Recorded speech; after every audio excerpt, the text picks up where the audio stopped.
फूलन देवी की 2001 में हत्या हुई जी उसमें आपको मेन एक्यूज माना गया। जी। इस केस के जो आई विटनेसेस हैं, जो कि फूलन की रियल सिस्टर मुन्नी देवी जी और जो उनके पीए थे कालीचरण जी, तो उन लोगों ने बताया कि भाई हम लोग बैठे हुए थे और शेर सिंह भी हमारे साथ ही बैठे हुए थे। एकदम से गोलियों की आवाज आई बाहर से, तो हम लोग जब बाहर गए तो हमने देखा कि 2 असिलेंट्स हु वर मास्क फेस और दे आर फायरिंग। 2001 में फूलन देवी की हत्या के आरोप में आप जेल गए। 2004 में आप जेल से फरार हो गए। क्या है कि जब तिहाड़ पहुंच गया तो फिर देखो, शुरू में जाके तो तकलीफें होती हैं, थोड़ा मेंटली आप परेशान होते हो, बट धीरे धीरे आपको एडजस्टमेंट करना ही पड़ेगा, मजबूरी है। यही जीवन की सत्यता है। एक बहुत भावुक क्षण आपके जीवन में आया थी, अलग ही परिस्थितियां बनी कि आप जेल में थे और आपके पिताजी का देहांत हो गया जी। क्या स्थिति परिस्थितियां रही, क्या सूचना मिली और क्या आपको कैसे? जब मैं तिहाड़ जेल से एस्केप हुआ 2004 में, तो एस्केप होने के कुछ समय के बाद मेरे फादर साहब का देहांत हो गया। तो क्या है कि हम 3 भाई हैं। मेरे जो सबसे छोटा भाई विजय राणा, तो वो उस जेल में था, फूलन देवी केस में पुलिस ने उसको फंसा रखा था। और जब मैं एस्केप हुआ तो जो मेरा एक भाई माता पिता के साथ था, विक्रम सिंह, तो उसको भी जो है एस्केपिंग वाले केस में जेल भेज दिया था। इसी दौरान फादर साहब का देहांत हो गया, मतलब मैं उनके अंतिम संस्कार में शामिल नहीं हो पाया। तो जो हमारा कजन ब्रदर है, उसने फादर साहब का अंतिम संस्कार किया। आपकी एक किताब है जेल डायरी, बिल्कुल, उसके बारे में बताओ। तो एक दिन मेरे से लिएंडर पेस जी मिलने के लिए आए, तो कहने लगे कि ये कहीं पे लिखो इसको। लिखा है कहीं पर? मतलब आपने कोई इसको राइटिंग में लिखा कहीं पर? तो मैंने कहा कि लिखा तो नहीं है। तो कह रहे कि बुक लिखो। एक आजकल बहुत ट्रेंडिंग में चल रहे हैं लकी बेस्ट, जो अपने आप को रॉय एजेंट बताते हैं, क्योंकि उनको ऐसा लगता है कि उनका नाम लेके लोग फेम पाने हैं। तो मुझे नहीं लगता कि मुझे किसी के नाम के सहारे की जरूरत है। तो वो रॉ के इतने बड़े एजेंट रहे, लेकिन उनको इतनी मामूली सी भी जानकारी नहीं है। आरटीआई से छूट मिली हुई है, जो देश की सुरक्षा से रिलेटेड चीजें हैं। अफजल गुरु के साथ आपने बहुत टाइम बिताया, उनके बारे में कुछ? बल्कि अफजल गुरु से रिलेटेड आपको मज़ेदार घटना बताऊं। क्या हुआ कि अफजल गुरु को जब फांसी देने की चर्चा चल रही थी, तो बार बार न्यूज़पेपर्स में आ रहा था भाई, तो इनके पास कोई जल्लाद नहीं था। तो मैंने एक लेटर लिखा डीजी प्रिजन को कि भाई अगर कोई जल्लाद नहीं मिल रहा है तो मैं फांसी देने के लिए तैयार हूँ अफजल गुरु को। आपके साथ कोई भी समस्या हुई हो, आपके माता पिता, घरवाली ने, पड़ोसी ने, गांव वालों ने, शहर वालों ने, देश वालों ने कोई आपके साथ गलत किया, या आपको लगता है कि मेरे साथ सब गलत हुआ, तो क्या आप बम फेंकने लगोगे क्या ऐसे ही? कि मेरे जीवन में वो जेल लिखी थी, तो वो घुमा फिरा के उसमें मेरे को वो मिली। और 13 साल जो है, जो नर्क वाला जीवन जिसको बोलते हैं, वो मेरे को अपने युवा होने का आपका गोल्डन टाइम में आपका निकल गया। तो एक दिन न्यूज़पेपर में, अखबार में मैंने पढ़ा कि भाई जो हमारे आखिरी हिंदू सम्राट हैं पृथ्वीराज चौहान जी, उनकी समाधि है अफगानिस्तान में, और जूते चप्पल उन पर मारे जाते हैं। क्या मुरादाबाद गए कटिंग वाले के यहाँ? शेविंग करा रहा था, तो क्या हुआ कि जब उसने मेरे क्रीम लगाई हुई थी शेव करने के दौरान, तो टीवी उसके दुकान पे लगा हुआ था, तो उस पर मेरी ही न्यूज़ चल रही थी। तो उसमें मेरे अलग अलग चेहरे दिखा रहे थे, वो सरदार जी के रूप में, दाढ़ी बड़ी हुई। देखना भाई साहब, आपसे मिलती है शक्ल ना इनकी, ये जो फरार हो गया।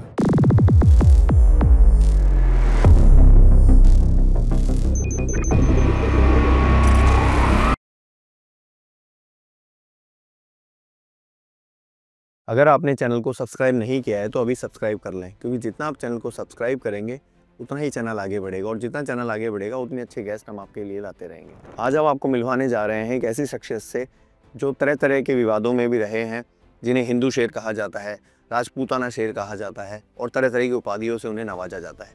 आज हम आपको मिलवाने जा रहे हैं शेर सिंह राणा जी से। नमस्कार शेर सिंह जी, आपका दादी वकर शो में स्वागत है। बहुत बहुत नमस्कार आपको भी और आपके सभी दर्शकों को। शेर सिंह जी, मेरा आपसे पहला सवाल है, अपना जीवन परिचय दें। आपका जन्म कहाँ हुआ, कहाँ प्रारंभिक शिक्षा हुई, क्या बैकग्राउंड रहा, उस बारे में थोड़ा मेरे दर्शकों को बताएं। जी, मेरा जन्म जो है रुड़की, जो कि डिस्ट्रिक्ट हरिद्वार में पड़ता है, उत्तराखंड में। अब पहले उत्तर प्रदेश का हिस्सा था, तो वहाँ मेरा जन्म हुआ एक ज़मींदार फैमिली में। और उसके बाद जो है मेरी स्कूलिंग वगैरह भी रुड़की में सेंट गैब्रियल्स एकेडमी नाम से एक कॉन्वेंट स्कूल है, तो वहाँ पे मेरी स्कूलिंग हुई 12th तक, और उसके बाद ग्रेजुएशन मैंने देहरादून से किया। तो ये मेरा मतलब फैमिली बैकग्राउंड है। और हम लोग 3 भाई हैं, मुझसे 2 छोटे भाई हैं मेरे, और जो रियल ब्रदर्स हैं, विक्रम सिंह और विजय सिंह। आपको राजनीति में जाने का क्या छात्र जीवन से ही, जब आप स्टूडेंट थे तभी से लगा कि राजनीति में जाना चाहिए? देखो, राजनीति मतलब मेरा एक दिलचस्प वो तो रहा है, तो ये तो मैं नहीं कहूँगा, बट एज ए पॉलिटिशियन मैं बनूं, ऐसा बचपन में तो नहीं सोचते थे। बचपन में तो मैं ये सोचता था कि भाई मुझे आर्मी ऑफिसर बनना है, क्योंकि जो हमारे जो जिस स्कूल में मैं पढ़ा हूँ तो उसका जो पूरा बैकग्राउंड था स्कूल का, वो क्या है कि आर्मी से रिलेटेड था जी। इसका रीज़न ये था कि जो स्कूल का जो हमारा कंपाउंड था, स्कूल की जो बिल्डिंग थी, वो क्या है कैंट एरिया में थी, क्योंकि उसको जो है अंग्रेज़ों ने बनाया था स्कूल को करीब 150 साल पहले, 125 साल पहले। तो हमारे स्कूल में क्या है कि जो आर्मी ऑफिसर्स थे तो उनके बच्चे ज़्यादा पढ़ते थे, और हमारे वहाँ पे आईआईटी रुड़की भी है, तो जो प्रोफेसर्स वगैरह थे आईआईटी के, उनके भी जो बच्चे थे वो भी हमारे साथ पढ़ते थे। तो हमारा जो स्कूल का एक पूरा जो सिस्टम था वो आर्मी से काफ़ी ज़्यादा आकर्षित था, क्योंकि आर्मी ऑफिसर्स के बच्चे थे और आर्मी पर्सन्स के बीच में ही हम रहते भी थे हर समय। हमारे जितने भी प्रोग्राम्स होते थे स्कूल के, चाहे स्पोर्ट्स डे हो, चाहे जो है एनुअल डे हो, तो उसमें हमारे परमानेंट चीफ गेस्ट जो है वो ब्रिगेडियर होते थे, जो कि बीजी सेंटर के उस समय आसपास फौज का ही माहौल रहता था। हाँ, तो मन में यही था कि भाई हमें भी जो है ऐसा ना, जिसको आप चीफ गेस्ट बुलाओगे तो बच्चे उसी की तरफ आकर्षित होते हैं कि भाई हमें भी ऐसा बनना है। तो मैं भी यही सोचता था कि भाई मेरे को आर्मी ऑफिसर बनना है। और मेरे जो क्लासमेट थे उनमें बहुत सारे जो बच्चे हैं वो आर्मी में ही गए, और आज मतलब एनडीए के थ्रू गए, तो काफ़ी लड़के जो है वो कर्नल और उसके आसपास की पोस्ट के पे हैं अभी भी। और जैसे जो आप पॉलिटिक्स से रिलेटेड पूछ रहे हैं, तो जैसे स्कूल के अंदर भी इलेक्शंस होते थे हमारे, तो मैं जो है जैसे स्कूल में हेड बॉय भी रहा हूँ, और वो भी निर्विरोध, मतलब इतना हमारे मॉनिटर होते थे, हेड बॉय होते हैं। हाँ, मतलब मॉनिटर तो एक क्लास का होगा, का हो गया। तो हेड बॉय जो है वो पूरे स्कूल का बनता था। तो वो हेड बॉय मैं रहा हूँ अपने स्कूल में 12th क्लास में। और उसके बाद जो है मैंने ग्रेजुएशन के लिए देहरादून गया मैं, तो देहरादून में भी मैंने चुनाव लड़ा अपने कॉलेज के अंदर। लेकिन एक वो जो स्टूडेंट की जो लाइफ होती है ना, उसके अनुसार एक एक्टिव बच्चा तो था ही मैं, हाँ, लेकिन एक मन में एक प्योर पॉलिटिशियन बनना वैसी तो शायद उतनी इच्छा नहीं थी, लेकिन हाँ दिलचस्पी मेरी रहती थी। और इस दिलचस्पी के चक्कर में ही जो है वो जेल भी काटनी पड़ी। क्या है कि हमारे शहर में जो है फैमिली थी, जो फूलन है उनके काफ़ी करीबी फैमिली है वो, और उनके संगठन से जुड़ी हुई थी। तो वो जो फैमिली थी, कई बार क्या है कि जब वो पॉलिटिकल वर्क से इधर उधर जाते थे तो वो मुझे अपने साथ में ले जा लेते थे। मैं चला भी जाता था, क्योंकि मेरे पास थोड़ी गाड़ी वगैरह की सुविधा थी। तो उनको जैसे ज़रूरत पड़ती थी, दिल्ली आना है या कहीं आना है, तो वो मुझसे कहते थे भाई हमें आप अपने साथ लेके चल लो। मेरा वही सवाल आपसे है कि फूलन देवी की 2001 में हत्या हुई, उसमें आपको मेन एक्यूज माना गया, आरोप लगे आपके ऊपर कि आपने फूलन देवी की हत्या की, आप उनके घर पे थे। जी।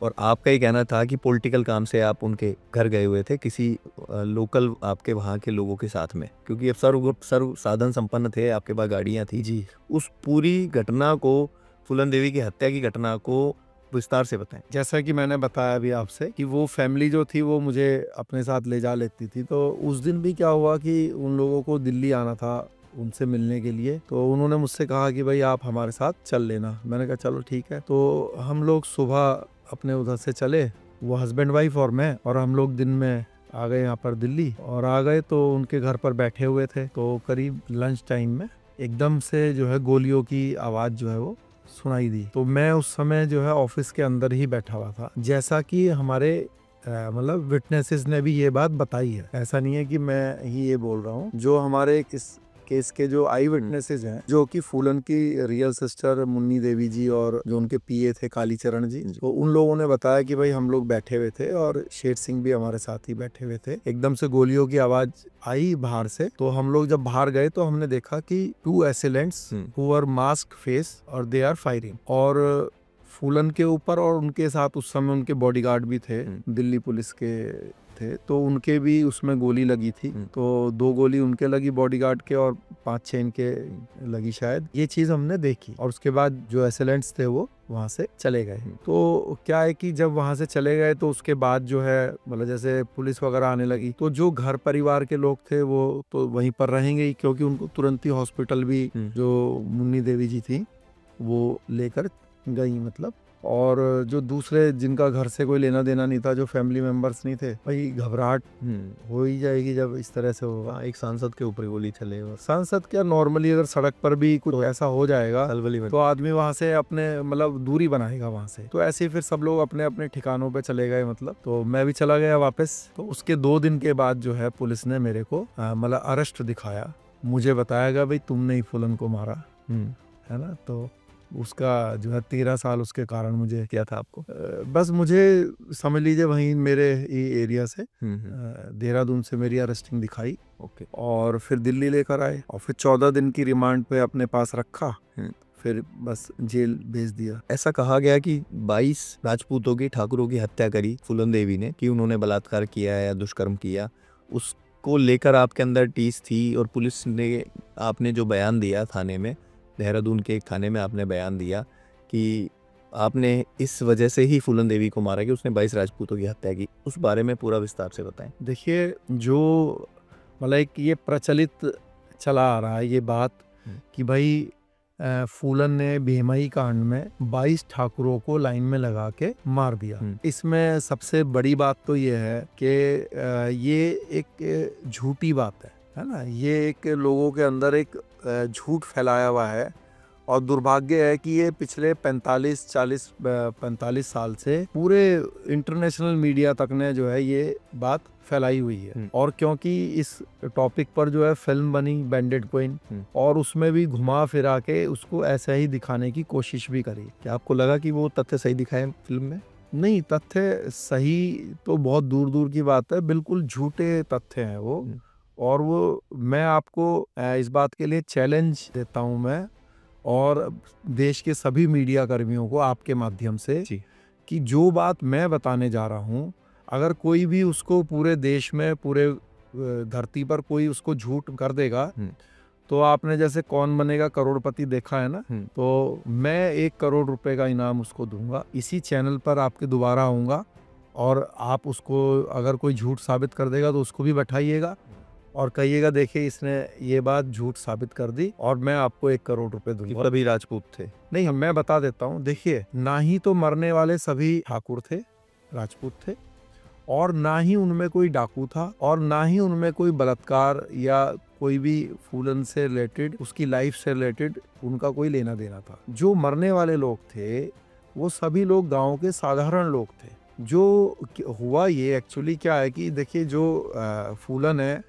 भाई, उन्होंने अपनी लाइफ जी, उनके भी कई चाहने वाले हैं, कई उनसे नफरत करने वाले हैं, बट चाहे किसी भी एंगल से आप उनके लिए सोचते हो, बट मैं उनके लाइफ को आपको 4 उसमें आपके सामने उनकी बात रख देता हूँ। देखिए, उनके लिए कहा गया कि भाई उनके ऊपर बड़ा अत्याचार हुआ, उस अत्याचार का बदला उन्होंने लिया। और वो अत्याचार जो बताया जाता है कि क्या हुआ, तो वो क्या है कि उनकी छोटी उम्र में शादी हुई।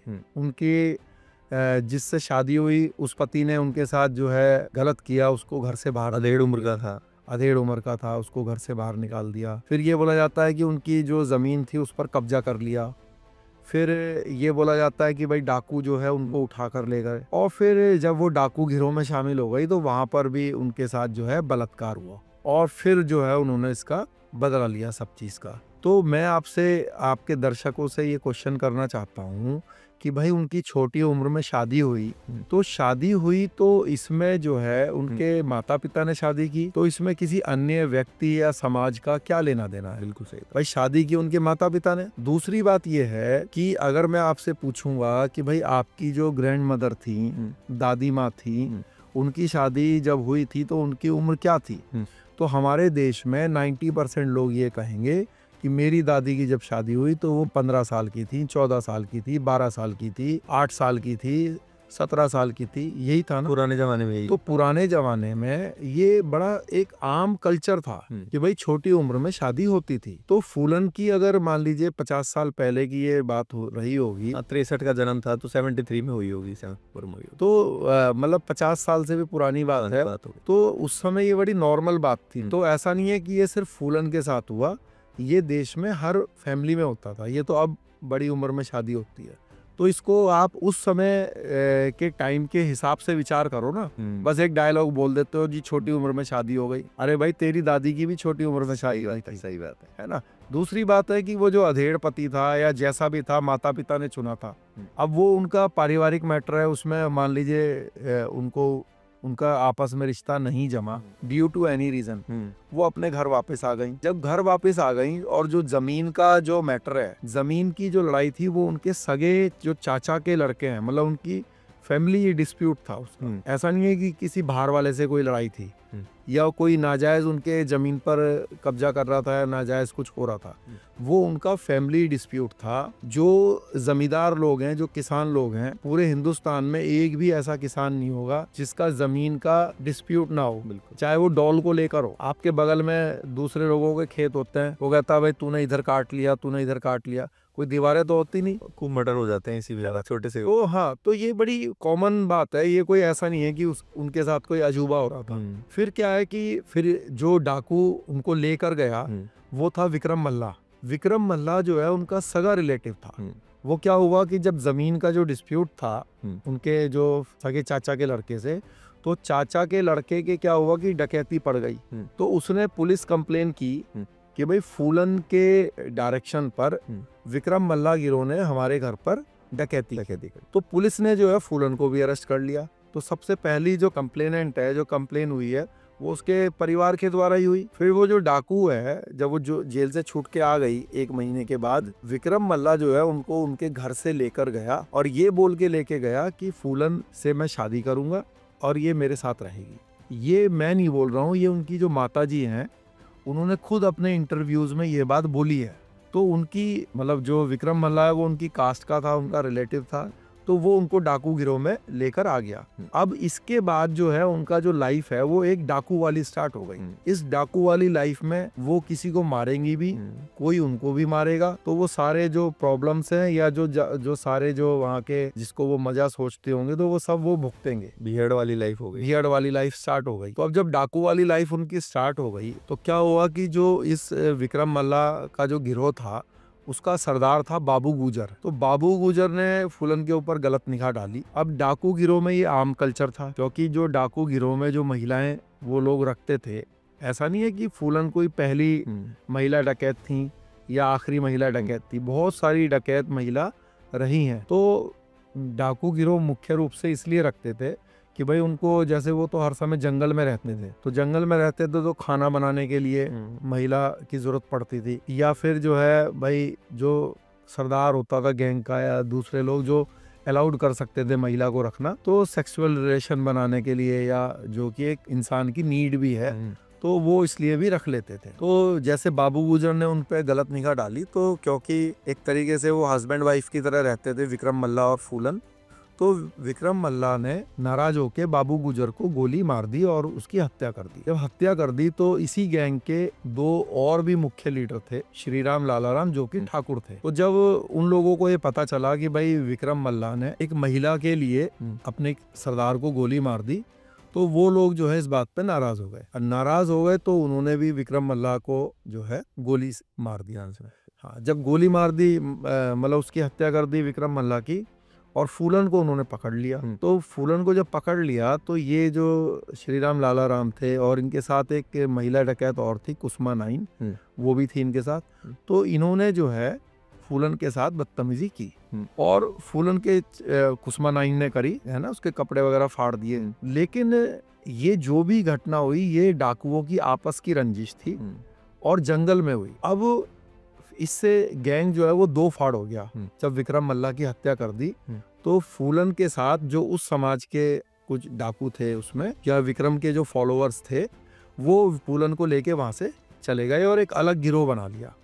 और आपस में जो है एक दूसरे को मारने के लिए, क्योंकि विक्रम मल्लाह का बदला लेने के लिए फूलन ने जो है इनको मारने का प्रयास शुरू कर दिया। और उसमें उन्होंने कुछ और भी गैंग्स की, जो इनके एंटी गैंग्स थे, उनकी हेल्प लेनी शुरू कर दी। एक दिन फूलन को ये पता चला कि भाई भेमई जो गाँव है, भेमई गाँव में ये श्री राम लाला राम अपने गिरोह के साथ आए हुए हैं, क्योंकि वहाँ पे गिरोह जो है वो गाँव में घूमते रहते थे डे टाइम पर, रात को जंगल में जाके सोते थे। तो जब उनको पता चला तो फूलन अपने 40 मेंबर्स के साथ, गैंग मेंबर्स के साथ जो है वो भेमई गांव में आ गई। तो जब आई तो पता चला कि भाई यहाँ पर तो वो गिरोह नहीं है, और आए थे लेकिन वो लोग तो बहुत समय हो गया यहाँ से चले गए सब लोग।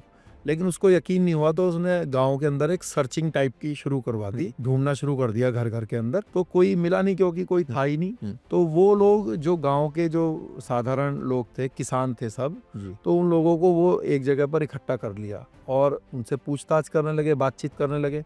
अच्छा, ये बड़ी आम बात थी गांव के लोगों के लिए। वहां पे करीब 200-300 गांव हैं उस एरिया में, बिहार के अंदर, बल्कि इससे भी ज्यादा होंगे, 1000 गांव होंगे। राजस्थान बॉर्डर पे धौलपुर, हाँ बिल्कुल, राजस्थान बॉर्डर, मध्य प्रदेश बॉर्डर और उत्तर प्रदेश बॉर्डर। तो उस पर जितने भी गांव हैं, उन गांव वालों के लिए ये बड़ी कॉमन प्रैक्टिस थी। बुंदेलखंड का हिस्सा, हाँ वही यूपी का बुंदेलखंड का हिस्सा आता है और उधर मध्य प्रदेश के बुंदेलखंड का हिस्सा आता है। तो वो लोग जो है आपस में, मतलब गाँव के अंदर ये लोग आते जाते रहते थे, जो डकैत लोग थे।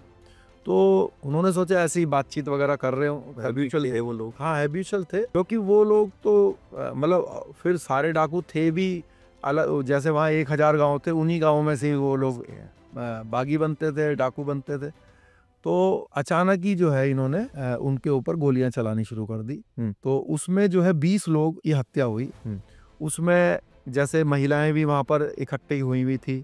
तो जब उनमें से एक के हस्बैंड को मारा जा रहा था, तो उसके हाथ में जो है उस समय गोद में, मतलब महिला के गोद में एक छोटी बच्ची थी सीता नाम की, जिसकी उम्र उस समय 1.5 साल की थी। तो फूलन ने जब वो बचाने के लिए गई अपने पति को फूलन के पास कि भाई इसने कोई लेना देना नहीं है, छोड़ दो, तो उसकी गोद से जो है उस बच्ची को लेके उसने जमीन पर पटक दिया। तो वो बच्ची अपाहिज हो गई। फिर बाद में जब वो 20 साल की हुई, तो अभी कुछ सालों पहले उनकी जो है उसमें डेथ हो गई। तो बेगुनाह लोग थे मरने वाले, साधारण लोग थे। और जो ये बोला जाता है कि सभी ठाकुर थे, ऐसा भी नहीं है। इसमें मरने वालों में एक है राम अवतार कठेरिया, जो कि दलित समाज से आते हैं। कठेरिया जो है ये धानक समाज होते हैं, एससी में आते हैं। हमारे यहाँ हरियाणा में जो है एससी समाज है, धानक समाज, धानुक बोलते हैं जिनको। तो धानुक भाई था वो। और एक जो है आपका ओबीसी था, उनका नाम था तुलसीराम मौर्य। मौर्य जो है ये जो सैनी, आपके यहाँ सैनी होते हैं आपके, बल्कि जो ये गहलोत साहब हैं वो उसी समाज से आते हैं। कुशवाहा भी लिखते हैं कई जगह पर, मौर्य तो वो मौर्य लिखते थे, तुलसीराम मौर्य। और तीसरा जो है एक और मुस्लिम था उसमें, उनका नाम था नजीर खान। तो मरने वालों में मतलब दलित, पिछड़ा, मुस्लिम, ठाकुर सभी लोग थे। और दूसरी बात है, इनमें से कोई भी डाकू नहीं था। देखिए, आपके दर्शकों से भी मेरा प्रश्न है, और जो फूलन के सिंपैथाइजर है, जो उनके लिए अच्छी धारणा रखते हैं, उनसे भी मेरा एक प्रश्न है। आप थोड़ा ठंडे दिमाग से ये सोचिए कि अगर वो सब 20 के 20 डाकू थे, तो आप मुझे ये बताइए कि उनकी बंदूक कहाँ है, उनकी राइफल कहाँ है। डाकू ऐसे थे कि रात को जब सोते थे ना, जो डाकू थे वो टॉयलेट करने भी बंदूक लेके जाते थे। तो इस समय 20 के 20 लोगों की बंदूकें कहाँ है भाई? फूलन के गैंग में 40 ही तो लोग थे। जो पुलिस में चार्जशीट जो दाखिल की है अभी पिछले साल, जो है भेमई कांड में, उनको सजा भी हुई है। कोर्ट ने भी अब तो एक्सेप्ट कर लिया कि भाई बेगुनाह लोगों को मारा गया। वो तो ग्रामीण थे। हाँ भाई, ग्रामीण थे तभी तो खाली हाथ थे, वरना क्या। एक बात बताइए, क्या ऐसा पॉसिबल है कि एक तरफ 20 डाकू हों, दूसरी तरफ 40 डाकू हों? दोनों तरफ नुकसान होगा। तो ऐसा है कि भाई 40 डाकू में से तो एक भी को भी खरोच भी नहीं लगी और 20 डाकू मर गए। और उस समय की ऐसी बात बताते हैं कि ये 1 को 2 को मार रही थी, लेकिन कहा कि 20 को या ज्यादा को मारते हैं तो भी क्या फर्क पड़ता है, ज्यादा बड़ा मैसेज जाएगा। हाँ बिल्कुल। एक्चुअली क्या है, इन्होंने ये जो हत्या की, ये अपने जो गैंग था, क्योंकि नया नया बना था, उस गैंग का खौफ कायम करने के लिए ही ये हत्या करी। जो इसके पीछे रीजन है, वो रीजन ये है कि एक डर और खौफ पैदा करने के लिए ये हत्याएं की गई बेगुनाह लोगों की। इसके पीछे कोई रिवेंज की भावना नहीं थी। देखिए, ना तो शेर सिंह राणा और दुनिया में कोई भी इतना घटिया इंसान नहीं होगा कि किसी के साथ, अगर किसी ने कोई बलात्कार या कोई महिला के साथ गलत हरकत की है और वो महिला अपना बदला उस व्यक्ति से ले रही है, तो मुझे नहीं लगता कि कोई भी इंसान इसको खराब मानेगा। अगर फूलन ने वो जो श्री राम लाला राम थे, अगर उनको मारा होता, जो उस गैंग के लोग थे उनको मारा होता, तो मैं भी फूलन को एडमायर करता, उनको एक अच्छा व्यक्ति मानता। लेकिन फूलन ने उनका तो कभी कुछ बिगाड़ ही नहीं पाई। आप गूगल पर सर्च कर लेना मेरी बात सुन के कि श्री राम लाला राम की मृत्यु कैसे हुई, तो गूगल आपको बता देगा कि दोनों पुलिस एनकाउंटर में 20 साल के बाद मारे गए। तो फूलन उनको मार नहीं पाई, उनका कुछ बिगाड़ नहीं पाई, और उनके दोस्त ग्रामीणों को, हाँ, उनका गुस्सा या अपने साथ जो भी प्रॉब्लम्स हुई लाइफ में, भाई आप मुझे बताइए, कोई जस्टिफाई कर देगा आपके साथ कोई भी समस्या हुई हो, आपके माता पिता, घरवाली ने, पड़ोसी ने, गांव वालों ने, शहर वालों ने, देश वालों ने कोई आपके साथ गलत किया, या आपको लगता है कि मेरे साथ सब गलत हुआ, तो क्या आप बम फेंकने लगोगे क्या? ऐसे ही आपके साथ जिसने किया, चलो उसके साथ अगर आप कुछ कर रहे हो तो भी एक बार को उसको जस्टिफाई किया जा सकता है। उसके लिए भी वैसे तो लॉ एंड ऑर्डर बना हुआ है, संविधान है, कानून बना हुआ है, लेकिन फिर भी चलो मैं इसको भी मान लूंगा थोड़ा बहुत कि चलो यार इसके साथ गलत हुआ, इसने अपना बदला लिया, स्वाभिमान की लड़ाई के लिए आप जाए। लेकिन ऐसा थोड़ी ना है कि आपका कोई लेना देना नहीं है। और जो है ये ऐसे है कि जैसे मान लीजिए हम अभी आपके इस 4 मंजिल बिल्डिंग पर बैठे हुए हैं, अब कोई नीचे जो ग्राउंड फ्लोर पे बैठा हुआ है, मान लीजिए अभी वो किसी व्यक्ति से लड़ाई कर दे, वो किसी की लड़की को छेड़ दे, और लड़की के भाई और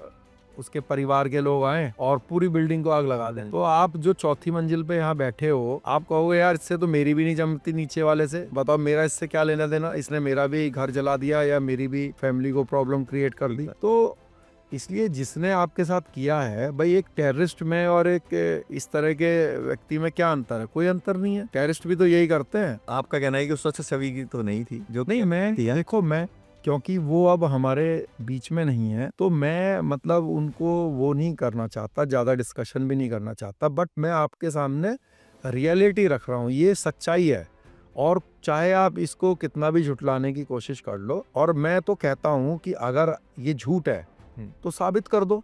भाई आपके पास माइक है, सबके पास हाथ में मोबाइल के रूप में जो है कैमरा है, जाओ आप बेमई गांव में, और जाओ आप उनकी माता जी के पास चले जाओ, फूलन के। शेर सिंह जी, इसके बारे में एक ऐसी बात और कही जाती है कि ये राजनीतिक स्टंट हो सकता है आपकी तरफ से, कि एक इमेज बनाने के लिए, समाज में प्रतिष्ठा बनाने के लिए आपने ऐसा किया। देखिए, मैं तो ये बात एडमिट नहीं कर रहा हूँ कि मेरा फूलन देवी के मर्डर से कुछ लेना देना है। मैंने तो ये फूलन का जो लाइफ है वो आपके सामने रखी, और इसमें जो मतलब ये जो रही पॉलिटिकल स्टंट की बात, भाई हत्या करके इसमें स्टंट बनाने में मुझे तो लगता नहीं कि कोई भी बुद्धिमान व्यक्ति ऐसा करेगा। और मुझे ऐसा लगता है कि मैं मतलब बहुत बुद्धिमान तो नहीं हूँ, लेकिन बेवकूफ़ भी नहीं हूँ, कि अपने एक बहुत ही अच्छे जीवन को छोड़ के तिहाड़ जेल में जमीन पर 13 साल सोने का मौका लूंगा। आप देखिए, मैंने आपको बताया अपनी एजुकेशन, जी, आदमी की जो हैसियत है वो उसके जबान खोलते ही पता चल जाती है।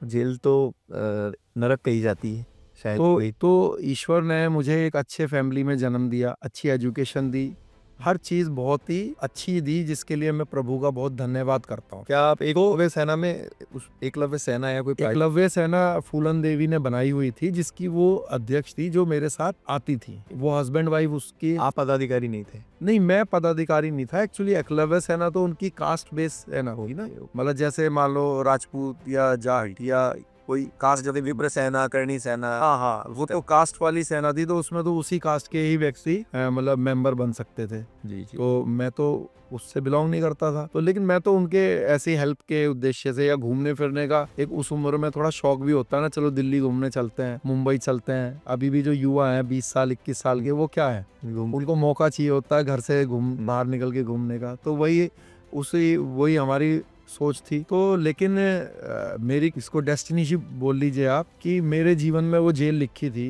तो वो घुमा फिरा के उसमें मेरे को वो मिली, और 13 साल जो है, जो नर्क वाला जीवन जिसको बोलते हैं, वो मेरे को अपने युवा होने का आपका गोल्डन टाइम में आपका निकल गया। हाँ, वो गोल्डन टाइम का तो पता ही नहीं था। 21-22 साल का होगा मैं, 10 साल के है ना, तो 15 साल में जो हूँ अपने घर से अलग रहा। 13 साल की तो मेरी जेल का स्टडी रही, और करीब 2.5 साल जो है मैं एस्केप रहा, तो घर तो नहीं जा पाया तब भी। अफगानिस्तान गया, बांग्लादेश गया, दुबई गया, लेकिन घर नहीं जा पाया, घर वालों से मिल नहीं पाया, वो भी एक पीड़ा। तो वो भी एक पीड़ा ही है। 2001 में फूलन देवी की हत्या के आरोप में आप जेल गए, 2004 में आप जेल से फरार हो गए। वो पूरी जर्नी बताएं कि कैसे क्या प्लानिंग चल रही थी जेल में, किस तरह से आपने पूरा सारा सेट किया, कैसे उस चीज़ का खाका जमाया, कैसे पुलिस वाले आते हैं, कौन कौन लोग थे, कैसे क्या प्रॉपर विस्तार से बताएं इस बारे में, और कैसे आप अफगानिस्तान पहुंच गए, वो पूरा सीन बताएं। क्या है कि जब तिहाड़ पहुंच गया तो फिर देखो शुरू में जाके तो तकलीफें होती हैं, थोड़ा मेंटली आप परेशान होते हो, बट धीरे धीरे आपको एडजस्टमेंट करना ही पड़ेगा, मजबूरी है, यही जीवन की सत्यता है। तो क्या हुआ कि जब थोड़ा एडजस्ट हो गए तो एक दिन करीब मेरे को हो गया था, साल भर के आसपास हो गया था तब, तो एक दिन न्यूज़पेपर में, अखबार में मैंने पढ़ा कि भाई जो हमारे आखिरी हिंदू सम्राट हैं पृथ्वीराज चौहान जी, उनकी समाधि है अफगानिस्तान में और जूते चप्पल उन पर मारे जाते हैं। और मतलब मैंने ये जानकारी तो मेरे को पहले भी थी, जब हमारे देश के विदेश मंत्री जसवंत सिंह जी जब प्लेन हाईजैक हुआ आधार वाला, तो जब उसको लेकर आए थे तो तब उन्होंने ये जानकारी दी थी जसवंत सिंह जी ने, तो जानकारी तो तब से थी, बट क्या है कि थोड़ा उसको उतना मेमोराइज नहीं रहा था। तो जब ये अखबार में पढ़ा तो ये हुआ कि भाई इसको लेकर जो है, जो आरएसएस जो एक संगठन है हमारे देश का, तो वो जो है डिमॉन्स्ट्रेशन कर रहा है जगह जगह पर कि भाई इनकी जो हमारे महान पूर्वज है उनकी समाधि वापस लेकर आओ, सरकार से ये मांग कर रहा है। तो अटल बिहारी वाजपेयी जी तब प्रधानमंत्री थे, तो जब वो पहले विदेश मंत्री थे तो तब उन्होंने भी अफगानिस्तान में चौहान साहब की समाधि के पास जाने की का प्रयास किया था। अच्छा, एज ए विदेश मंत्री, बट तब बिहारी जी गए थे, हाँ किया था, प्रयास किया था, उनको अलाउड नहीं किया था वहाँ की सरकार ने। तो ये बात उन्होंने भी पार्लियामेंट में बोली थी। तो अखबार जब पढ़ा तो मेरे साथ दूसरे लोग भी अखबार पढ़ रहे थे, क्योंकि वो हाई सिक्योरिटी वार्ड में था मैं, तो वहाँ ऐसा होता था कि सब लोग, जैसे आप तालिबानी टेररिस्ट हो, कोई पाकिस्तानी है, कोई कश्मीरी है, कोई नक्सली है, कोई नॉर्थ ईस्ट का है, तो सब जो है एक साथ ही बैठ के अपनी अपनी भाषा का अखबार पढ़ते थे। तो मैंने जब पढ़ा तो मैंने उनको कहा कि देखना अब इनकी जो समाधि है वो मतलब सरकार वापस लेकर आएगी। तो हंसने लगे वो, उनका नाम था गयूर खान और ताजा खान। हंसने लगे, कहने लगे अरे भाई राणा जी, जब 800 साल से कोई नहीं लाया तो अब कौन ले आएगा, और आप तो आलू खाने वाले लोग हो, ये तो हम हैं जो वहां से आके भी, अफगानिस्तान से आके भी आपके देश में कुछ भी कर सकते हो, आप लोगों के बस का ये काम नहीं है, आपके सरकार के बस की। तो मैंने कहा कोई बात नहीं भाई, सरकार नहीं करेगी तो मैं जाऊंगा। अब ऐसा ईश्वर ने मेरे जबान से निकलवा तो दिया। अब जब जुबान से निकल गया, मन तो बना के बोला नहीं था, निकल गया, लेकिन निकल गया। अब निकल गया तो वो लोग तो जो है मजाक बनाने लगे, कहने लगे कि अरे अफगानिस्तान जाओगे आप, पहले इस तिहाड़ से ही बाहर निकल के दिखा दो, हमारे इतने बड़े बड़े संगठन हैं, हम तिहाड़ से नहीं निकल पा रहे हैं, 20-20 साल से जेलों में हैं, तो आप पहले यहीं से निकल जाओ। तो मैंने कहा ठीक है, यहाँ से भी निकलेंगे और अफगानिस्तान भी जाएंगे। तो चुनौती की तरह लिया आप? नहीं, उस दिन तो बस ऐसे ही जैसे आपस में एक बातचीत होती है, बहस होती है, वो सब होने लगी वहाँ पे। अब सो गया। अच्छा, जेल एक ऐसी जगह है, वहाँ पे अगर आपने कोई ऐसा पॉइंट दिया किसी को तो अगले दिन से आपको वो छेड़ने लगेंगे, क्योंकि वो ऐसी जगह तो है नहीं कि भाई आपने अपना मोबाइल बंद किया और कहीं बैठ गए अलग सो गए कि भाई हम तो बात नहीं करेंगे। वहाँ तो अगले दिन फिर से उन्हीं का चेहरा देखना है, और 1-2 दिन नहीं देखना, 10-10, 20-20 साल तक उन्हीं का चेहरा देखना है। हाँ, जो आपको पता है कि लंबा रहना है। हाँ, तो हाई सिक्योरिटी में तो इसी तरह के लोग हैं ना, लंबे लंबे वाले ही हैं, वहाँ छोटे वाले तो है ही नहीं कोई। तो अगले दिन जब मैं उठ के सुबह 6 बजे जब गुनती खुलती है, जब बाहर आया, अरे आप यहीं हो, आप जा नहीं रहे अफगानिस्तान? अरे भाई राणा जी तो सेल से बाहर निकल रहे हैं, हम तो सोच रहे थे अफगानिस्तान पहुंच गए होंगे। तो इस तरह से उन्होंने छेड़ना शुरू कर दिया। तो मैंने फिर मेरा एक मन बनने लगा, है ना, दिमाग में आने लगा यार अब जाना है। तो जैसे मैं रात को सोता था तो फिर मैं उसको मतलब मेमोराइज करने लगा, है ना, एक कि भाई इस तरह से मैं जाऊं, इस तरह से जेल से बाहर जाऊं, इस तरह से अफगानिस्तान जाऊं, और इस तरह से वहां पे समाधि होगी, ऐसे भी मैं सोचने लगा। और आप यकीन नहीं करेंगे, जैसा मैं सोचता था जी, या जैसा मेरे को एक सपना टाइप का नहीं आता, तो जैसे सपना टाइप का आता था, इमेजिनेशन होने लगी, और जैसा मैंने कल्पना की वैसा ही वो समाधि जो स्थल था वो वैसा ही था। ऐसा लगता है कि जैसे वो अपनी जो समाधि थी वो मेरे सपनों में आके मेरे को बुला रहे हो, पृथ्वीराज चौहान जी, चंद्र बरदाई जी।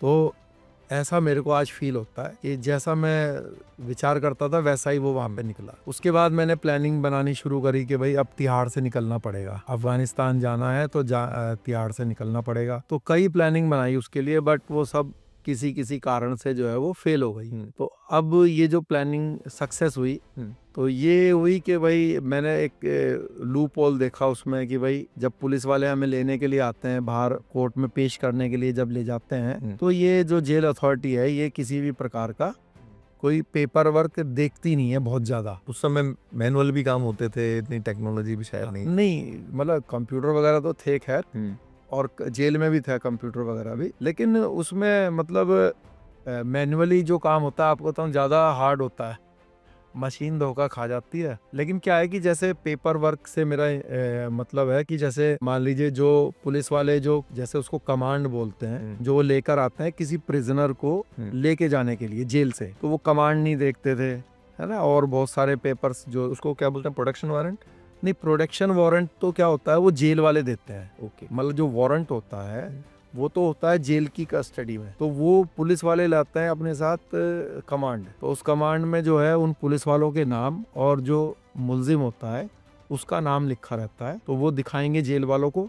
तब जेल वाले जो है वो वारंट और मुलजिम दोनों को पुलिस वाले के सुपुर्द कर देंगे। ठीक है। तो ऐसे ही उस दिन जैसे मैं तारीख पे जाता था तो मैंने देखा यार ये आते हैं और ले जाते हैं, तो अगर मैं हमारे कुछ साथी पुलिस यूनिफॉर्म में आ जाएं तो जा सकते हैं। और फिर खैर ईश्वर ने उसमें सक्सेस देनी थी।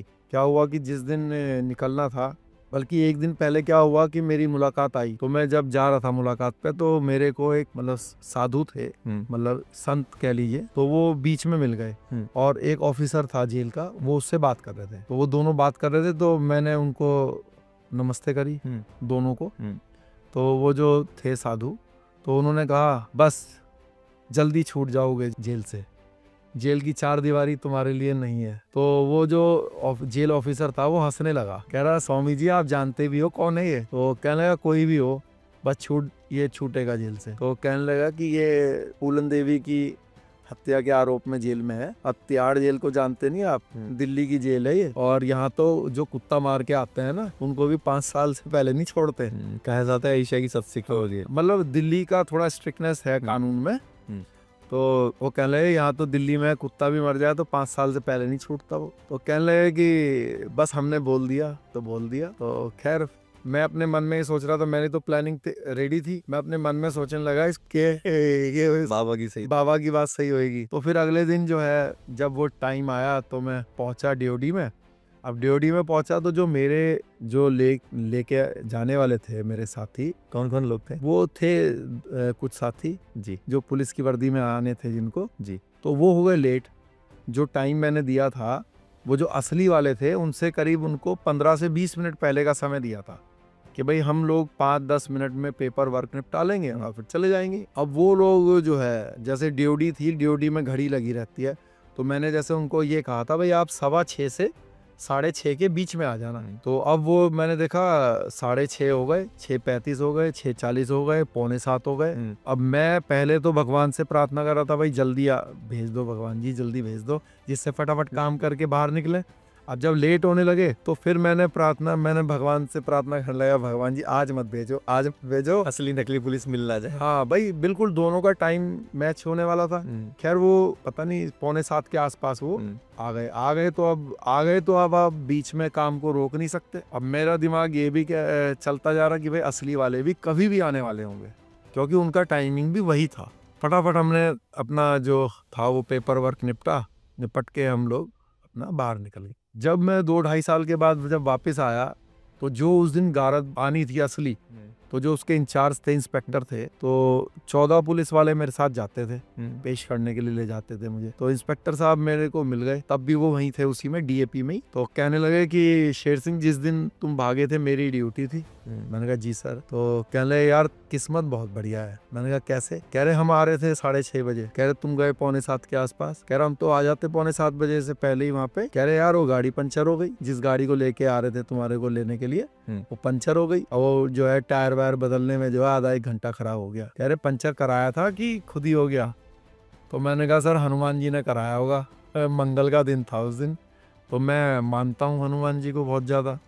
तो कह रहे हैं हाँ चलो ये तो, मैंने कहा सर वो तो किस्मत में था। तो कई लोग मुझसे ये बोलते भी हैं कि भाई शेर सिंह तो बड़ा कोई तेज बोलता है, कोई जो है समझदार बोलता है, लेकिन मैं अपने मन से ये मानता हूँ कि मेरी कोई हैसियत नहीं थी, ना आज है, ना मैं कोई बहुत समझदार हूँ, ना मैं कोई जो है बहुत मतलब तेज हूँ, मतलब ईश्वर की ही इच्छा थी। अब अपन उस पॉइंट पर आते हैं, जैसे आपको लेकर बाहर निकले, टोटल 2 लोग आए थे? नहीं, कुछ ज़्यादा लोग थे। सब अपने अपने रास्ते निकल गए? कैसे गए, कहाँ गए? आईएसबीटी गए, बसों से गए, कैसे आगे का सफर कैसे रहा? आगे का पहले तो मतलब एक गाड़ी का था इंतजाम, तो हम लोग जब निकल गए बाहर तो मैं फिर उन सबको मैंने अलग कर दिया अपने से। तो सिर्फ एक बंदा मैंने अपने साथ रखा, तो वो फिर हम एक गाजियाबाद तक चले गए। सबसे पहले गाजियाबाद तक मैंने उसको अपने साथ में रखा।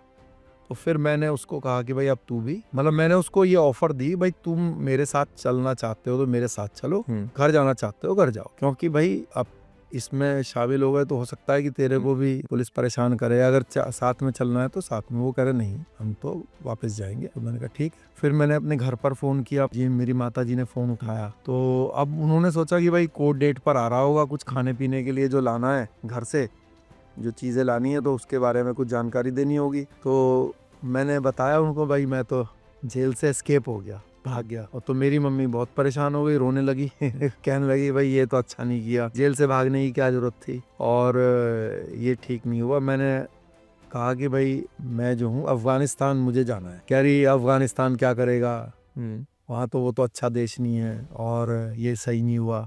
मैंने कहा अफ़गानिस्तान जाके मुझे सम्राट पृथ्वीराज चौहान जी की मिट्टी वापस लानी है, तो उनका ऐसे ऐसे जूते चप्पल मार। तो मेरी माता जी बोली कि भाई इसमें तो बहुत खतरा है। तो मैंने कहा और इसके लिए मुझे पैसों की ज़रूरत है। तो मेरी माता जी कहने लगी कि चलो पैसे हम देंगे तुम्हें, लेकिन कोई भी गलत काम मत कर। अब भाग गया तो चलो ये काम करने की इच्छा है, लेकिन जो है कोई गलत काम मत कर। मैंने कहा गलत काम नहीं करेंगे और यही उद्देश्य है। तो फिर सबसे पहली बार जो है मतलब जो मेरे को पैसे की, क्योंकि बिना पैसों के तो आप बाहर सर्वाइव नहीं कर सकते, तो मेरी माता जी ने कुछ पैसे जो है इसी माध्यम से, उसी माध्यम से बल्कि मेरे पास अगले दिन जो है वो आ गए।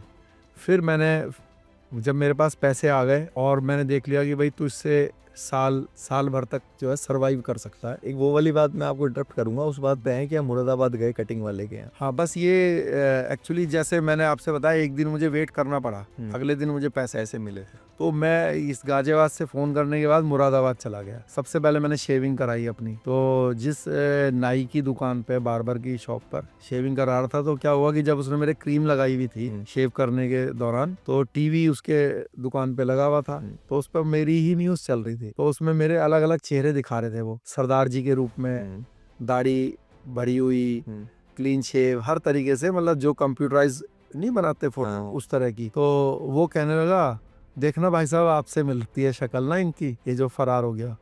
तो वो पीछे 2-3 और उसके कस्टमर बैठे तो आपस में बात कर रहे थे, यार बताओ ये कैसा बंदा है, तिहाड़ जेल से भाग गया, आज तक कोई नहीं भागा, इस तरह से आपस में डिस्कशन कर रहे थे। अरे मैंने कहा भाई शक्ल वकल कुछ नहीं है, तो थोड़ी बहुत ही आजकल बहुत लोगों की मिलती है। उस समय 1-2 ही चैनल चलते थे ज्यादातर। हाँ नहीं, ये प्राइवेट जो न्यूज़ चैनल है उस समय तो काफी। जेल में आपने पगड़ी बांधना भी सीखा था? हाँ, मैं क्या हुआ कि मैंने दाढ़ी बढ़ा ली थी एस्केपिंग से थोड़ा समय पहले जी। तो मैंने जो बियर्ड्स थी वो बढ़ा ली थी जी। और पगड़ी बांधना, एक मेरे साथ में सिख भाई थे सन्नी पाजी, वो मेरे दोस्त थे, वो बहुत अच्छे। तो मैंने उनको कहा मुझे पगड़ी बांधना सिखाओ। तो वो कहने लगे पगड़ी बांधना तो सिखा दूंगा, कोई उल्टा सीधा काम मत कर देना।